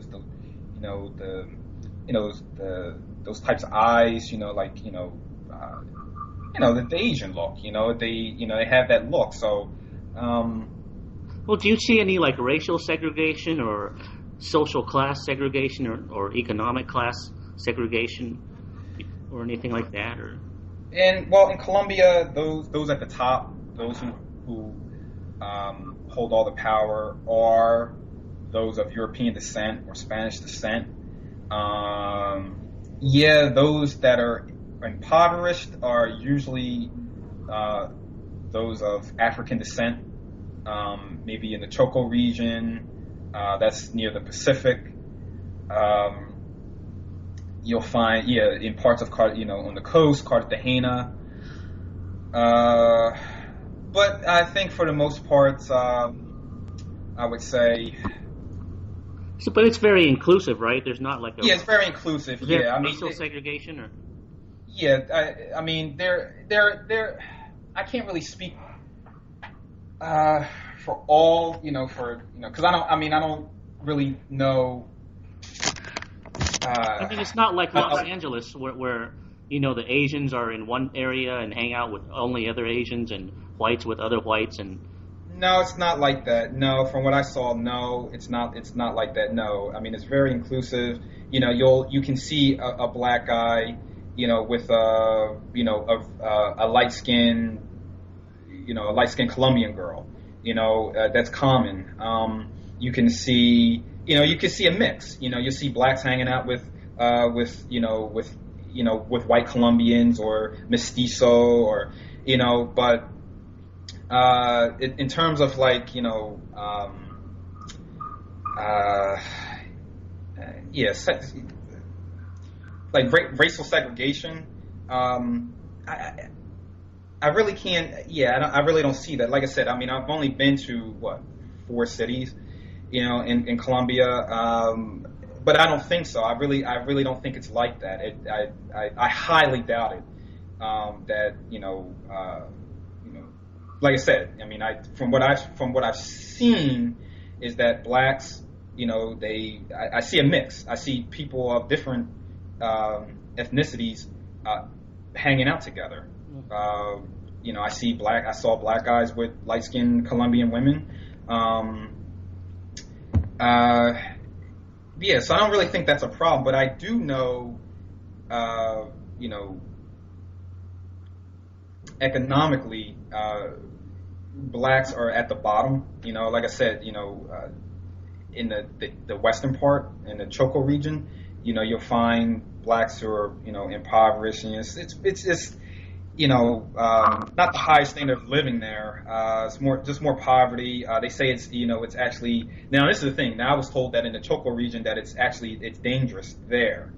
But pretty sure maybe some parts of on the coast, but um, yeah, for the most part, I think it's more an inclusive society, and at least socially, yeah. socially, yes, socially, and but yeah, like I said, economically, yeah, I mean, those at the top are those of Spanish descent or European descent. Um, but like I was trying to say earlier, that I don't know everything. I don't know everything about Colombian, the history of um, just different aspects of it, just about, socially, economically. I can't really, give you an in-depth, Yeah, well, response. what you've told us so far is really amazing. And now, what about the cost of living there? I mean, how much is like a meal at a restaurant or a hotel room? I mean, can you give us an idea about that? Now I stay in hostels whenever I travel. So, I mean, to start off with that, if you want to stay at a hostel, you can stay at a hostel, a basic one. We stayed at one. The one we stayed at in Bogota was like, I believe it was it $8 a night? I think it was $8, eight or $9 Pretty a cheap. night. Yeah. What, I'm sorry. That's pretty cheap. I mean, if that's cheaper Yeah, it's than cheap. average. Yeah, it's cheap. Yep, cheap.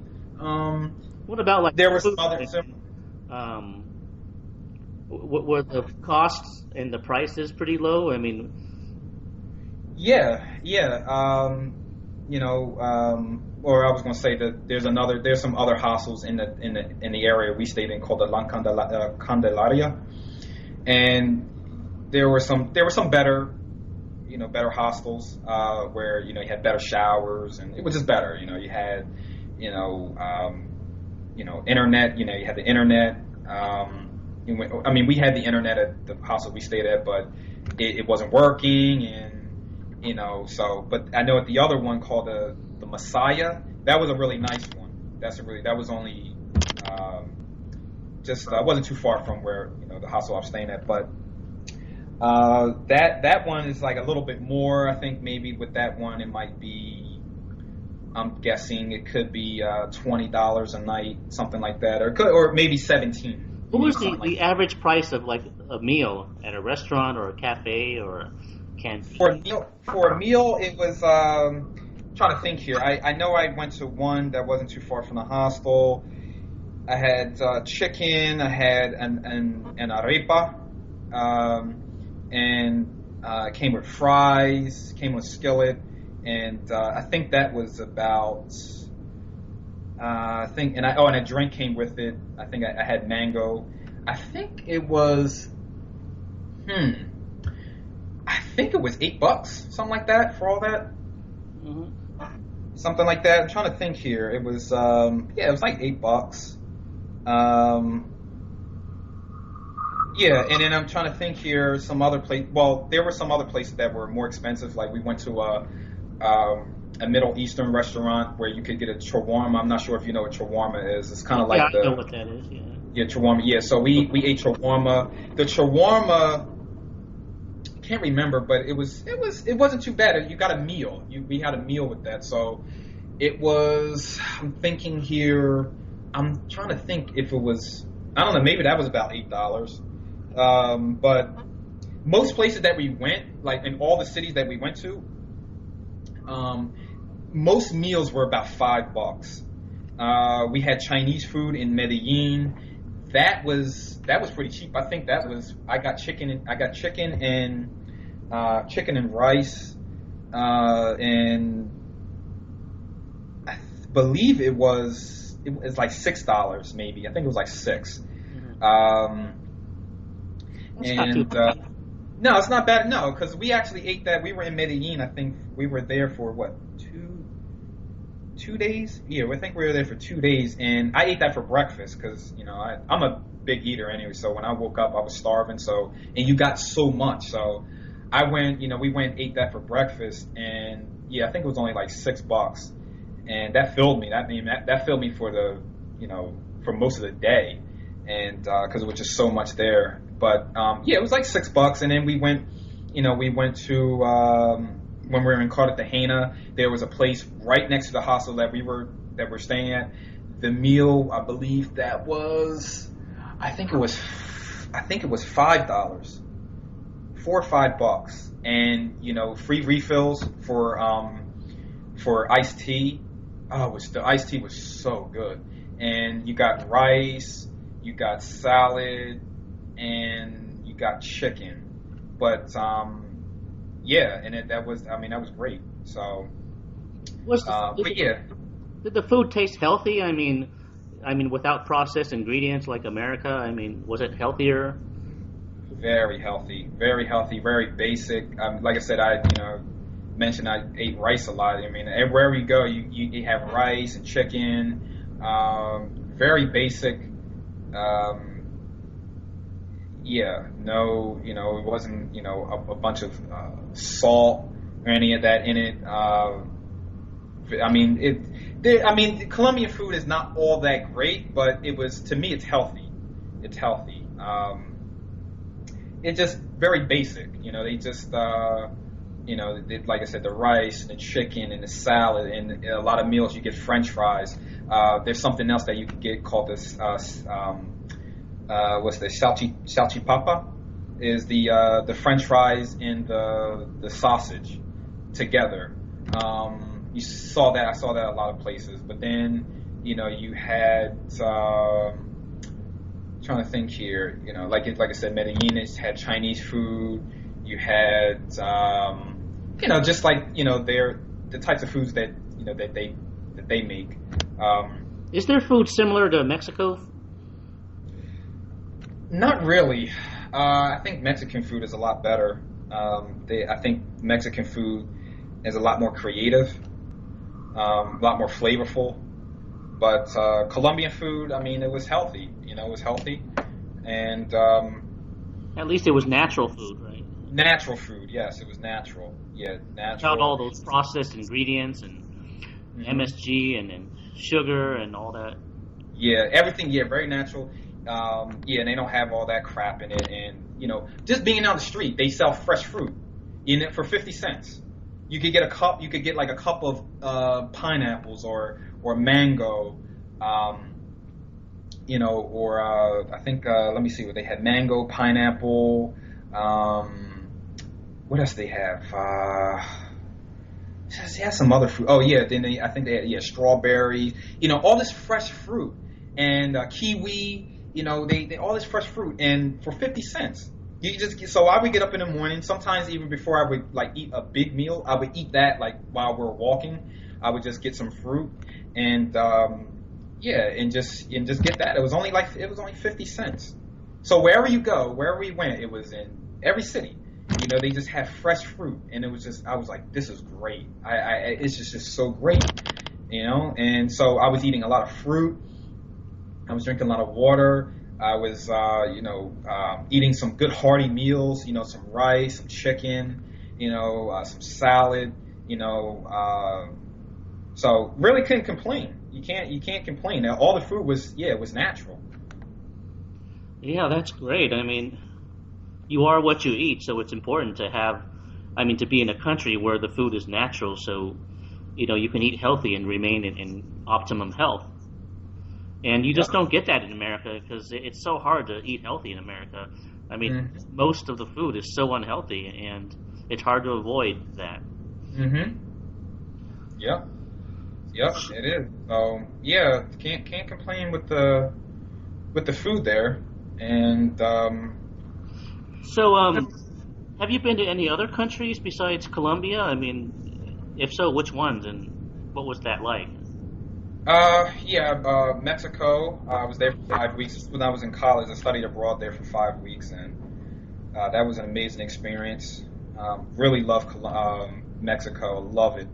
Guanajuato, Guadalajara. That's where I was. Guadalajara. I had the chance to go to Puerto Vallarta. Very nice coastal city. Beastly hot, but very nice. So that was a great experience. There for 5 weeks. Spent a lot of time in the Dominican Republic. I got the chance to live there for 4 months. I studied abroad there, and the experiences that I had there are were the same as I had in Colombia. I met a lot of nice people. It just really, made it a very memorable experience. Even to this day, I think about, my mind goes back to the Dominican Republic. I think about the people I met and the things that happened while I was there. All the girls that I met, and so it was great. The people, like I said, it's the same way. I mean, it's wherever you go in Latin America, it's pretty much going to be the same. I mean, the people are very warm. It's just the culture. It's very warm. People are very friendly. That's just the way it is. Very warm, very, very friendly, curious. People will, like I met one girl at the university. She took me out to lunch one day. And I started hanging out with her and hanging out with her and her friends. And she treated me like she had known me for years. And so I met some other girls there at the university, and everybody just treated me with open arms. And that's why my mind goes back to that, is because I miss that. I miss being in a place where people are really friendly, and approachable and warm, and there's no awkwardness. And anywhere I went, anywhere I've been in Latin America, I've never felt awkward about talking to people, approaching people. I just felt like I could immediately be myself, and that's a great feeling, because I think that's what everybody wants. I think everybody wants to just be able to be themselves with whoever they're with, because people do fear being judged and being perceived a certain way, and you kind of have that. Well, with me, I really don't. I deal with it to a certain extent, I should say. I deal with it to a certain extent with people you meet here, because people here are very judgmental, and I just feel like certain people may not get my personality, especially people who conform. They may see me as I don't know. They just don't. They may not be able to get me. So it's a good feeling. It was a good feeling when I was in Latin, or Dominican Republic. I just felt like my true personality could immediately come out with the people that I met, and it did. It did immediately came out, because I felt that they were authentic, and I feel as though I'm a very authentic guy. I don't sit around judging people. People. I've even been told that people love talking to me because they feel comfortable talking to me, because I think they can sense in me that I'm not judging them. And so I felt that way when I was in Latin America. I felt as though people weren't judging me. It was just like I think it blew their minds that I wasn't Dominican, because a lot of people thought I was Dominican. And then when I spoke Spanish, they were like, no, you're not Dominican, but you speak Spanish so well. And it was like, oh, you're American. It was like, yeah. It was like, then they would ask, like, how did you learn Spanish? And so and I guess even speaking Spanish, I feel more comfortable. I feel like I can relax more. And so just being there, in a culture that's very warm, and meeting people who are very authentic and friendly, my true personality was able to shine. And, opposed to being in my own country where, I'm selective with who I let see, who I allow to see my true personality, and because with certain people I meet, I'm just kind of quiet, until I get to, really, until I warm up and really, I feel comfortable talking to them. I just I have to remain reserved, just kind of to myself, so. Yeah, there's something in America that just makes you feel withdrawn. I don't know what it is. It's hard to explain. It's like I'm naturally outgoing too, and I want to be myself. But in America, you just feel withdrawn, and I don't know if because the vibe outside of other people is rubbing off on you, or you just feel that negative energy that makes you do that, or it's like you can't be yourself in America as much, and whereas you can in Colombia or Russia, which is where I went. And I, like I said in my articles, being able to be yourself is the ultimate meaning of freedom. That is the ultimate definition of freedom, to be able to be yourself and feel comfortable doing around people. Thank you. Exactly, Winston. Exactly. Yep. That's what it is. That's what true freedom is. to be able to feel relaxed enough to just be yourself and just let your true personality out, let your true thoughts and feelings out without feeling like you're going to be judged or frowned, Yeah, and that's never with. discussed in America. In America, when people talk about freedom, they mean freedom of speech or freedom to go out and get a job. That's the only freedom they think matters, and they don't understand that freedom to be yourself is actually the most important. It's root. It's fundamental. Yeah, it definitely is. I mean, even you have, now the thing is, there are some people that would refute that. They would say, well, Winston, this is a free country, and you are free to be who you are, because you see people who express themselves in I don't know, in art, or they express themselves in writing, or they express themselves in the way they dress. Well, Winston, we live in a country where people are not going to be they're not going to be thrown in jail for for wearing a certain type of attire, or saying something that against the government, or for getting a tattoo, something like that. So, but what I'm getting at, Winston, is that this individualism, people say, well, like that, it's like, well, people, we live in a country where you are free to do all the things that you want, Winston. What do you mean, Winston? What do you mean that, people here don't have, total freedom to do whatever they want? But it's really, how would you solve that oxymoron then? Yeah, right, exactly, because you look at people who, like, this, there's a fad now with getting tattoos, okay? And some people, that's why I said, some people will say, oh, well, Winston, we live in a country where people can do this freely and they can express themselves in the way they want. But this is more about conforming.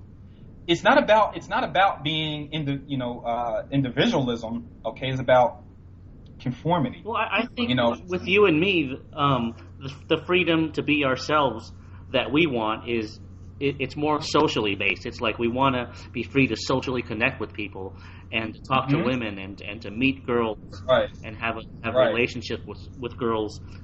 To us, that's freedom. That's the kind of freedom we're looking for, not the freedom to get a tattoo or to go out and look for a job or something. Right, exactly. It's a social freedom where you can be yourself around other people and feel accepted and feel liked and feel appreciated, especially by women. I mean, in other countries like Colombia, women appreciate men, and that gives you a freedom to be yourself. There you go. So, that's my definition, and I think this just doesn't get talked about, very much. It's like in America, you're free to consume. That's what you're supposed to be. You're supposed to be a consumer. You're free to go to Walmart and buy whatever you want. And that's the meaning of freedom. They don't. America doesn't get this kind of freedom, the social freedom, the freedom of connection with other people. Thank you. I get the sense that, that Americans don't really want to connect. They just want to be consumers. Yeah. And that's really sad, because people like you and me care about connecting with others, and it's like the American culture doesn't care about those things. They don't, and that's a great point. That's what I was going to get to, is that we desire to socialize and be able to just have our real personalities come out. And like I said, mine does, but it's not with everybody. It's because I feel like I live in a culture where most people conform, and it's hard to connect with people who conform because they're not very authentic. And so I don't feel free to do that. And at the same time, like connecting with a woman, I don't have that freedom, to just to talk to a girl that I'm interested in. It has to be about, I have to meet her through friends, or you can't even tell a girl that she's beautiful or that she has a nice dress. Yeah, I mean, it's crossing the line. crossing the line. But this is a country where they say, this is a land of free, and freedom is just not about, being able to, get a tattoo, or being free to express yourself in art or music or wherever, or type of, like I said, type of attire.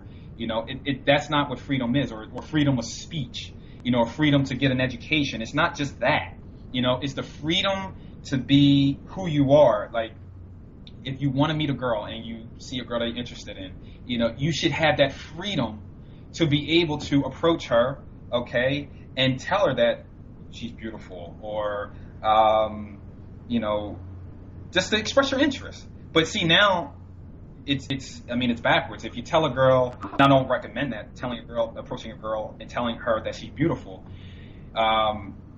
because it's just our twisted culture perceives that as being, you're up to something.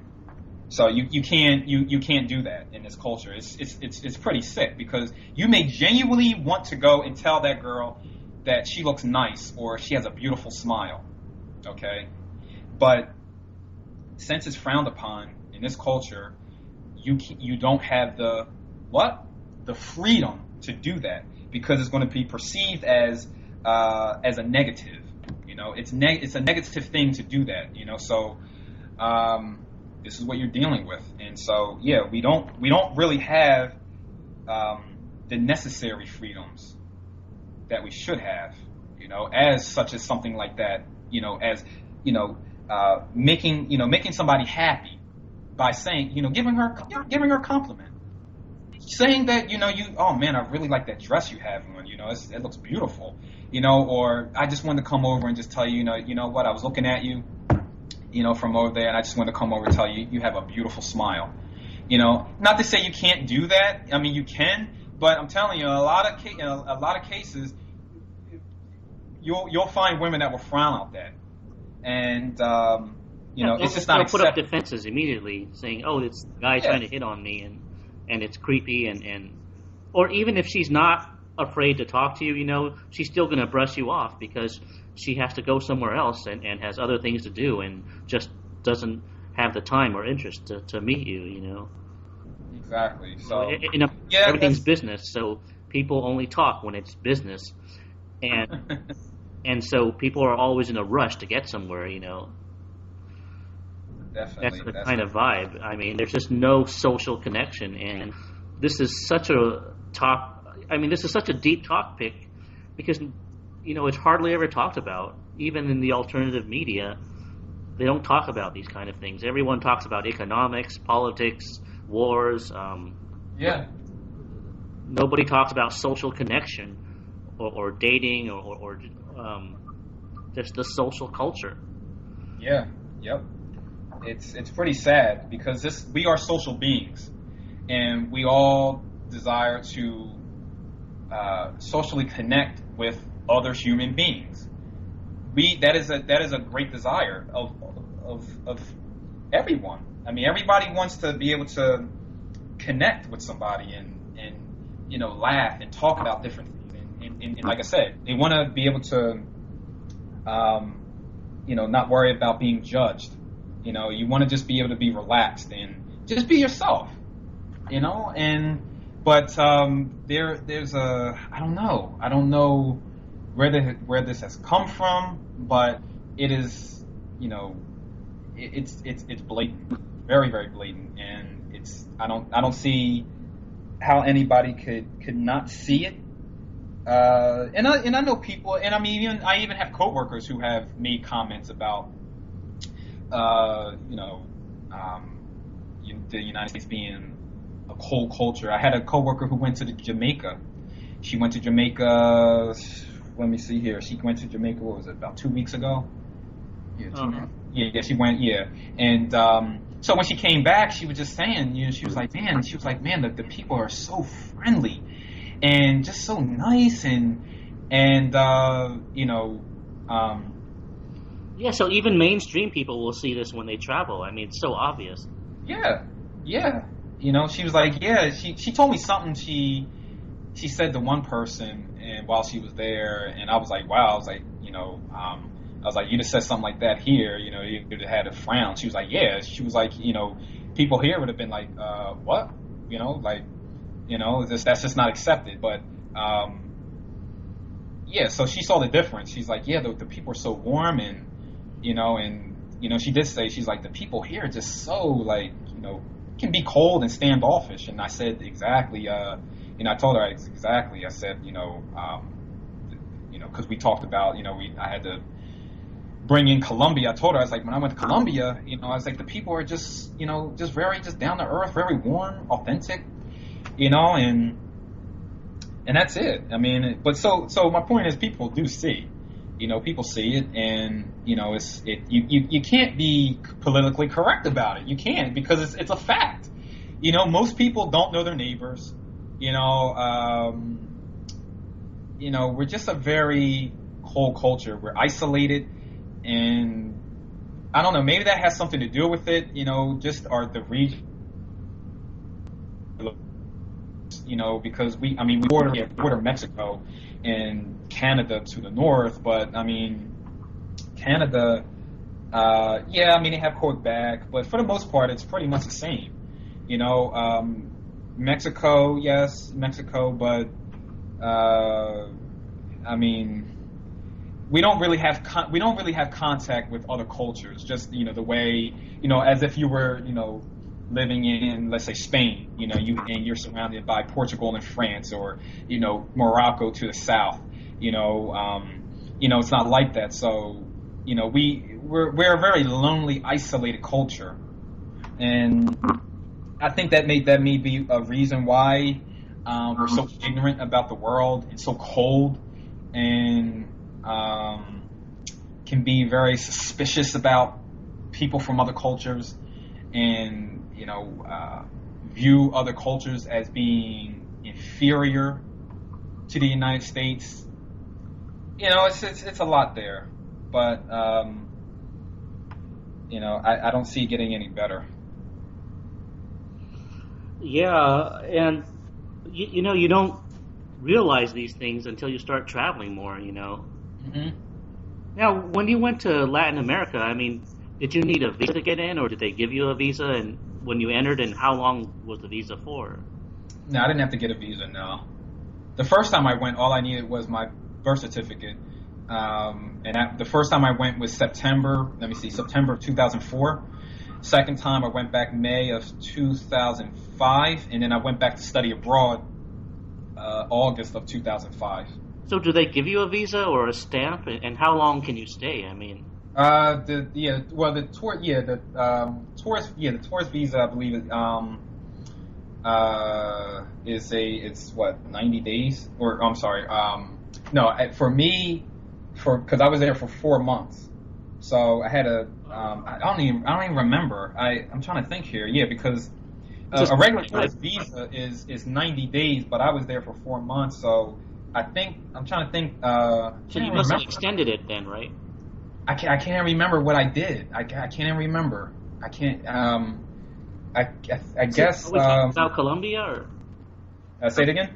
Are we talking about Colombia? No, Dominican Republic. Okay. What about Colombia, though? I think that's a bigger hotspot. Colombia? No, you don't need. The tourist visa is 90 days. And can you extend that, or? I'm trying to think here. Can you extend it? I'm not sure if you can extend it. The only thing you could do is leave the country, go somewhere else, maybe go to Ecuador, and then come back. Oh, so you could just take the bus to a neighboring country and then come back, and yeah, Europe is like that too. You just take a bus and go to a neighboring country and then come back. It's yeah, pretty convenient. Mm-hmm. So what if I don't speak Spanish and I go to Colombia? Would I only be limited to like the capital city or tourist areas, or? Let me see here. If you don't speak Spanish, I mean, I would have to say, because if you go if you go to Cali or Medellin or any other city, like I said, you can meet people who speak English, but if you don't speak Spanish, you might be limited to like maybe Bogota, and even a lot of people in Bogota really don't speak English. It being a more intellectual city, you'll find a lot of people who do speak it. I mean, it's the capital, so. But yeah, I would have to say you would probably be limited to there, or maybe. Yeah, it seems like in capital cities, there's the highest concentration of English speakers. Yeah, I would say. I mean, it would. I mean, if you wanted to go, I mean, I would say you could brush up, maybe. What if you like just download a language translation app in your cell phone or your smartphone and just use that anywhere you go? I mean, you could do that. I mean, I would say get some practice in, and learn some basics. I mean, look, the human brain is a lot more powerful than a computer or some app, some app that you can have on your phone. I mean, because if you what I'm getting at is that if you practice, let's just say you learn some numbers and you learn some basic words like for transportation and food, and you start using those words, you'll remember them. You will remember. And you can maybe have like a little book on you just to make sure you can glance at it. But if you practice, if you plan your trip out, and let's just say maybe 4 or 5 months in advance, okay, and you start learning the basics, you start learning your numbers, you start learning some foods, okay, you start learning words for transportation, okay, and you may practice with somebody that speaks Spanish, okay. By the time you get there, you will know. Of course, you're not going to be fluent, but you will know how to maybe order, something to eat. You'll know, you'll recognize certain words, for getting around the city. You'll know how to, ask for the bathroom. Where's the bathroom? So it'll be very basic. So, yeah, can you use the app, the phone app? Yeah, sure. You can use it. You can use you can have like a little phrase book on you. But I just think phonic translator, yeah, something like that. But I think that if you take the time out to learn the necessary words, you will know. You will be able to get by somewhat comfortably. You just gotta just give yourself some time, and that's it. How did you learn Spanish though? Did you learn it by yourself in school, or? Yeah, pretty much. I taught myself. I guess I can say I have a. Yeah, I guess I just have a talent for it. I kind of figured out things on my own. How to learn it, and I figured out a system that works best for me. So I have an understanding of memory, and to me, it was kind of like common sense, and I know everybody doesn't, I know everybody's not going to think like that, but at least with me, I saw it as like common sense. For example, I would say, all right, well, if you're learning another language, translating is not good. I mean, yeah, you can maybe be able to use it, translating, if you learn a word for water, in Spanish is agua, okay, and that's fine. But my thing is, as soon as I started learning, I was like, well, the common sense thing would be the same way you learn English. You didn't translate anything when you're learning English, so do the same thing with Spanish. So if you're learning the word for agua, or learning the meaning of agua, look at water. Pick up a bottle of water and say it, agua. Or when you're in the shower, say I'm taking a shower with agua. So that's what I'm saying. Make the association. Don't translate. Make the association. And so my point is that. I just saw learning a language it came very naturally to me because I saw it as just a lot of a lot of things that I was learning, or the way I was learning, was kind of like common sense to me. And so, but from there, I got, I started testing out different methods, trying to understand memory a lot better. What really makes words stick in your long-term memory, what makes you retrieve words, what makes you retrieve words, naturally, or instantaneously, when you're in a situation where you're speaking a language, what is going to make you retrieve that word without thinking about it, So got curious about that, how memory works, and so that's why I would say, I don't recommend, or in my method, I didn't try to focus too much on translating, taking a word and saying, oh, well, this means this in English. Well, that can help. That can be a crutch. But when you start to dive deeper into that word, it's not about translating it, because, like I said, you want to be able to, like right now, the way I'm speaking now, I'm just speaking naturally. There's nothing. I'm not translating anything. I'm not saying in my mind, all right, this and now this means this. No, I'm just speaking. So that's the same. Those are the same results that you want to get in a language that another language that you're learning. So I want to be able to I knew that I wanted to be able to speak Spanish fluently. I wanted to be able to just speak it in a natural way, and not try to sit there and try to think of the translation all the time, because that's not language, that's not speaking. So, so I try to always focus more on the meaning of the words and using the words in context, and being able to and looking for situations where I can use the word, that because that experience becomes an association, and then your mind, over time, your mind knows instinctively when to use that word. It's because you've actually used the word, you've associated it with its meaning, the situations where you use the word. And so when you're actually in that situation, your mind will, instinctively know,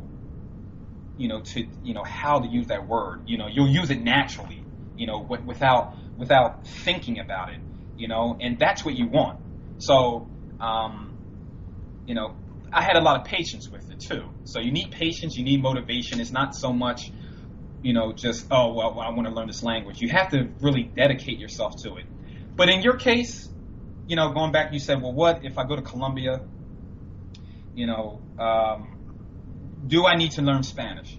Well, it would be good for you to know Spanish. It would. It really would. And Spanish is not a, people like to say, oh, well, it's not a difficult language. It's not. It's not a difficult language, but there are, every language, presents its difficulties. And Spanish will have its difficulties because you have to say things in a certain way. But if you don't, people will still understand you. They'll still understand you. So I never like to belittle a language saying, oh, well, it's really easy, because, every language takes time and effort to really learn how to speak it, well. And so, but at the same time, there are aspects of Spanish that makes it easier to learn if you already speak English as your first language. So it naturally came easy to me. But if you go to, if you have a desire to go to Colombia or anywhere in Latin America, Spanish will definitely help, of course, because you can't expect everybody to speak English, and especially like Colombia. And so, if you're going to go to Colombia, I would say to learn Spanish, very at a basic level. Just get to a basic level, and you can get to a basic level in 5 months. You can, practice, because the more you practice, the faster you're going to be able to retrieve words in real situations where you need those words. And so I would recommend it. Yeah, well, that's really good advice. I mean, you seem to be good with languages, and I hope that inspires people because, I mean, you seem like a very down to earth, ordinary person, and and I hope people will see that. If you can learn Spanish and pull this off and go to Colombia and experience, this better dating life, then other people can too. I hope this sends a good message and a good inspiration, and that gives people hope. And guys out there, in our situation need that hope. And anyways, we're coming to 2 hours now in this interview. Yeah, we're over 2 hours. Maybe in the last part, you can tell us what your future plans are and some final advice you want to give to the guys listening to this, or the people listening to this, or whatever. I guess, for the future, my plans would be, I would love to go back to Colombia, or I really want to go to Peru. Definitely want to go to Peru. Actually, that's where we were supposed to go to first, but long story with that, in the process of waiting for his passport, the ticket went up, so we had to scratch that off, and so we decided to go to Colombia, which was a fantastic decision. And so, sometime in the near future, I would love to go to Peru and definitely, experience the culture there. I already have a friend there that I met online, met her on LAC, and we talk from time to time, and she wants me to come, and so I have a friend down there, so it'd be nice to meet her and just and experience the Peruvian culture. What's LEC? The Latin American Cupid. Oh, okay, yeah, that's right. So, that's what I have planned for the future. I'm looking forward to going. As of right now, I'm also trying to establish a location independent job or a location independent business. I'm trying to work on it. So much has to go into it. Like a portable income, right? Or or you mean like an online business, or online business? Yeah. So I'm trying to work at that. So that's the goal that I'm heading towards. Trying to establish that, and then also try to get to Peru. Can you work in Latin America and be an English teacher or something like that? Or yeah, I could do that. That's my ticket out. I really don't want to do that. I'd rather do something different, something that I'm really passionate about. But that is something I could do. We'll see. I don't know. I prefer to do something else. So. Yeah, because not everyone is cut out to be an English teacher. Yeah. A translator or a tutor or something. Exactly. So do you have any final advice for everyone that's listening, or? The advice I could give to those who are want to listen to this is that if they have a desire to go to Latin America, or even any other country that that they're interested in, I would say don't let the language barrier stop you from going, because traveling to another country, it will change you. It will definitely change you. This is where the mindset needs to be. The mindset needs to be that I want to go to another country to experience another culture. I want to go and see how people live and how people interact and how people respond to me. How do they respond to foreigners? And because traveling is a learning experience. It's a learning experience, and you grow from that experience. So I want to encourage all those who have a desire to go anywhere to do it. You just need to do it. Yes, if you do speak Spanish or you speak French or an Asian language, Mandarin or Vietnamese or whatever, do it, or even if you're interested, you're learning it, you want to, you want to go there and practice, or a particular country just interests you, do it. You need to do it. You need to you really need to put yourself out there, and just. How do you overcome that fear of traveling abroad? I mean, some guys must have a fear, probably. Yeah, some do. It's like, oh man, I really want to go to Japan, or I may want to go to Colombia, or I may want to go to Russia, and it's like, oh man, it's like, I don't know if I could do that alone, you can do it alone. I went to when I first traveled, I went to the Dominican Republic, and I went to Spain alone. I went to Spain alone twice. I did that in Morocco twice, alone. I went to Turkey alone. I don't speak Turkish, but the country interested. I was interested in the country, and I wanted to see the people. I wanted to experience Turkish culture. I wanted to see the history. And that didn't stop me. That, oh, I don't speak this language. It's that, no, I'm interested in this country, and I'm not going to let the language barrier stop me from experiencing another culture. So that's what I have to say to all those who will listen to this, is that you can do it. You can't let fear paralyze you from experiencing another culture. And from just getting out there and seeing the world. Like I said, by doing that, you're going to learn. You'll learn from that experience. Your confidence is going to be through the roof. I mean, it's like, it definitely has an effect on your confidence, and then you'll see. You have to experience it first. You can't just sit and constantly wonder about it and constantly think, like, oh, well, what if I do this, or what if this happens? You just have to relax. And just do it. If you find a cheap ticket to Turkey or wherever you want to go, and you have a desire to go there because of, maybe, like I said, maybe you're learning the language, maybe you're just curious about this country because of the history. You just need to do it.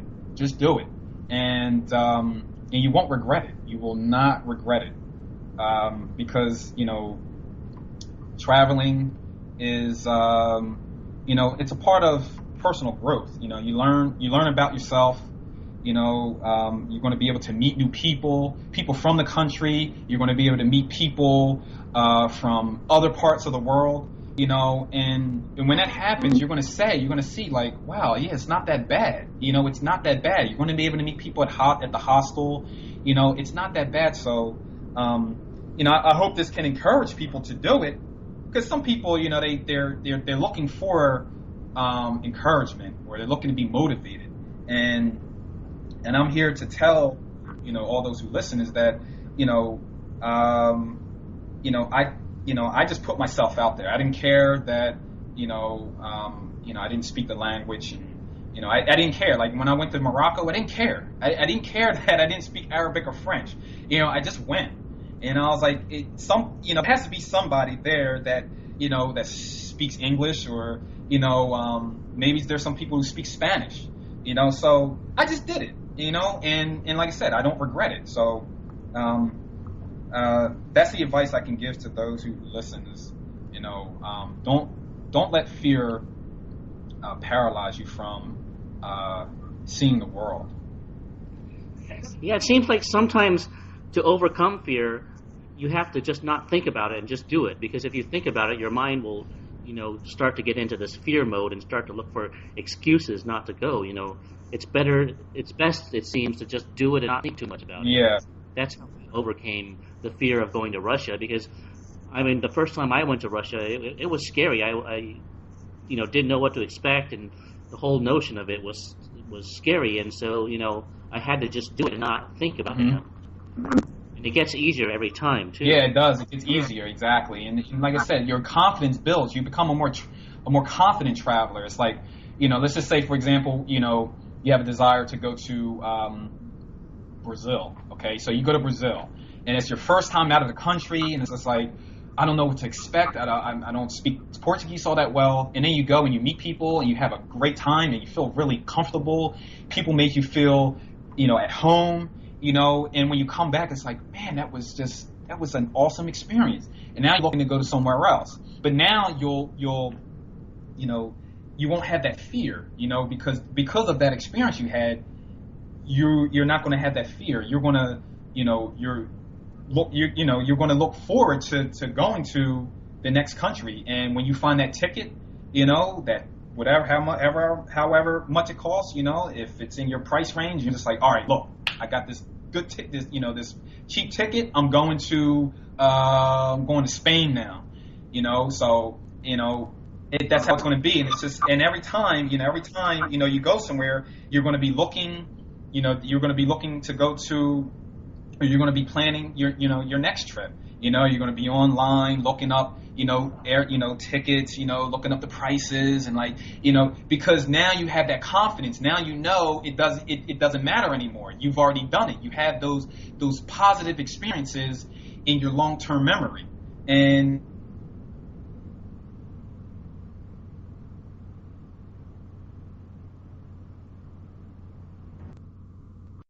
For a while. Let me try to get him back. okay, yeah, I'm here. Okay, the call dropped for a while. So, but yeah, that's what it's going to be like. You're going to be looking up. You're always going to be planning your next trip, and you're always going to be online looking up, the prices and this and that, because you're just super excited about going somewhere else and having another, great experience. And all those who travel the first time, you're definitely going to get the bug. But that's the good bug to be bitten by, because it leads to learning about the world and growing. Yeah, well, listen, thank you for sharing this. Your story with us. This was a great interview, and your story was very inspiring, and I hope it helps motivate and inspire people to just go abroad, whether it's Colombia or somewhere else. And I think Latin America is a great place to start, because it's close by, and it's warm, and Spanish is easy to learn, and it's just so friendly. And so I think that's a great place to start. Definitely. But thanks for sharing this story with us. It's very inspiring, and I really enjoyed this interview. And it's just so authentic and eye-opening what you've told us. I think I thank you for having me, and being so I can be able to share my thoughts and experiences. And I enjoyed this. I really really enjoyed this interview. Yeah, we should talk again sometime. You have a lot to share, and I like your personality. It's very authentic. It's very real. No nonsense. Down to earth, and just you're the kind of person that we like to have, and that makes it credible too, and believable. Mm-hmm. You're very believable and very authentic. Yeah, and that's just me. I like, I like to come off very real. I don't like to hold back, my thoughts and feelings, and I want people to see that. I want them to see my real personality. That's what because you come across so many people who are just very artificial, and it's not good. It's not good for, being able to connect with that person, so. And that's so common in America. People who are artificial, who are fake, who are full of it, and it seems like the more down to earth you are, the more of a misfit, the more out of place you are in America, it seems. Yeah. Okay, well, thanks for being on, and we'll talk again sometime. Yeah, thanks for having me, Winston. Yeah, we'll talk soon. Okay, well, this is Winston Wu, and I'd like to thank everyone for listening to this.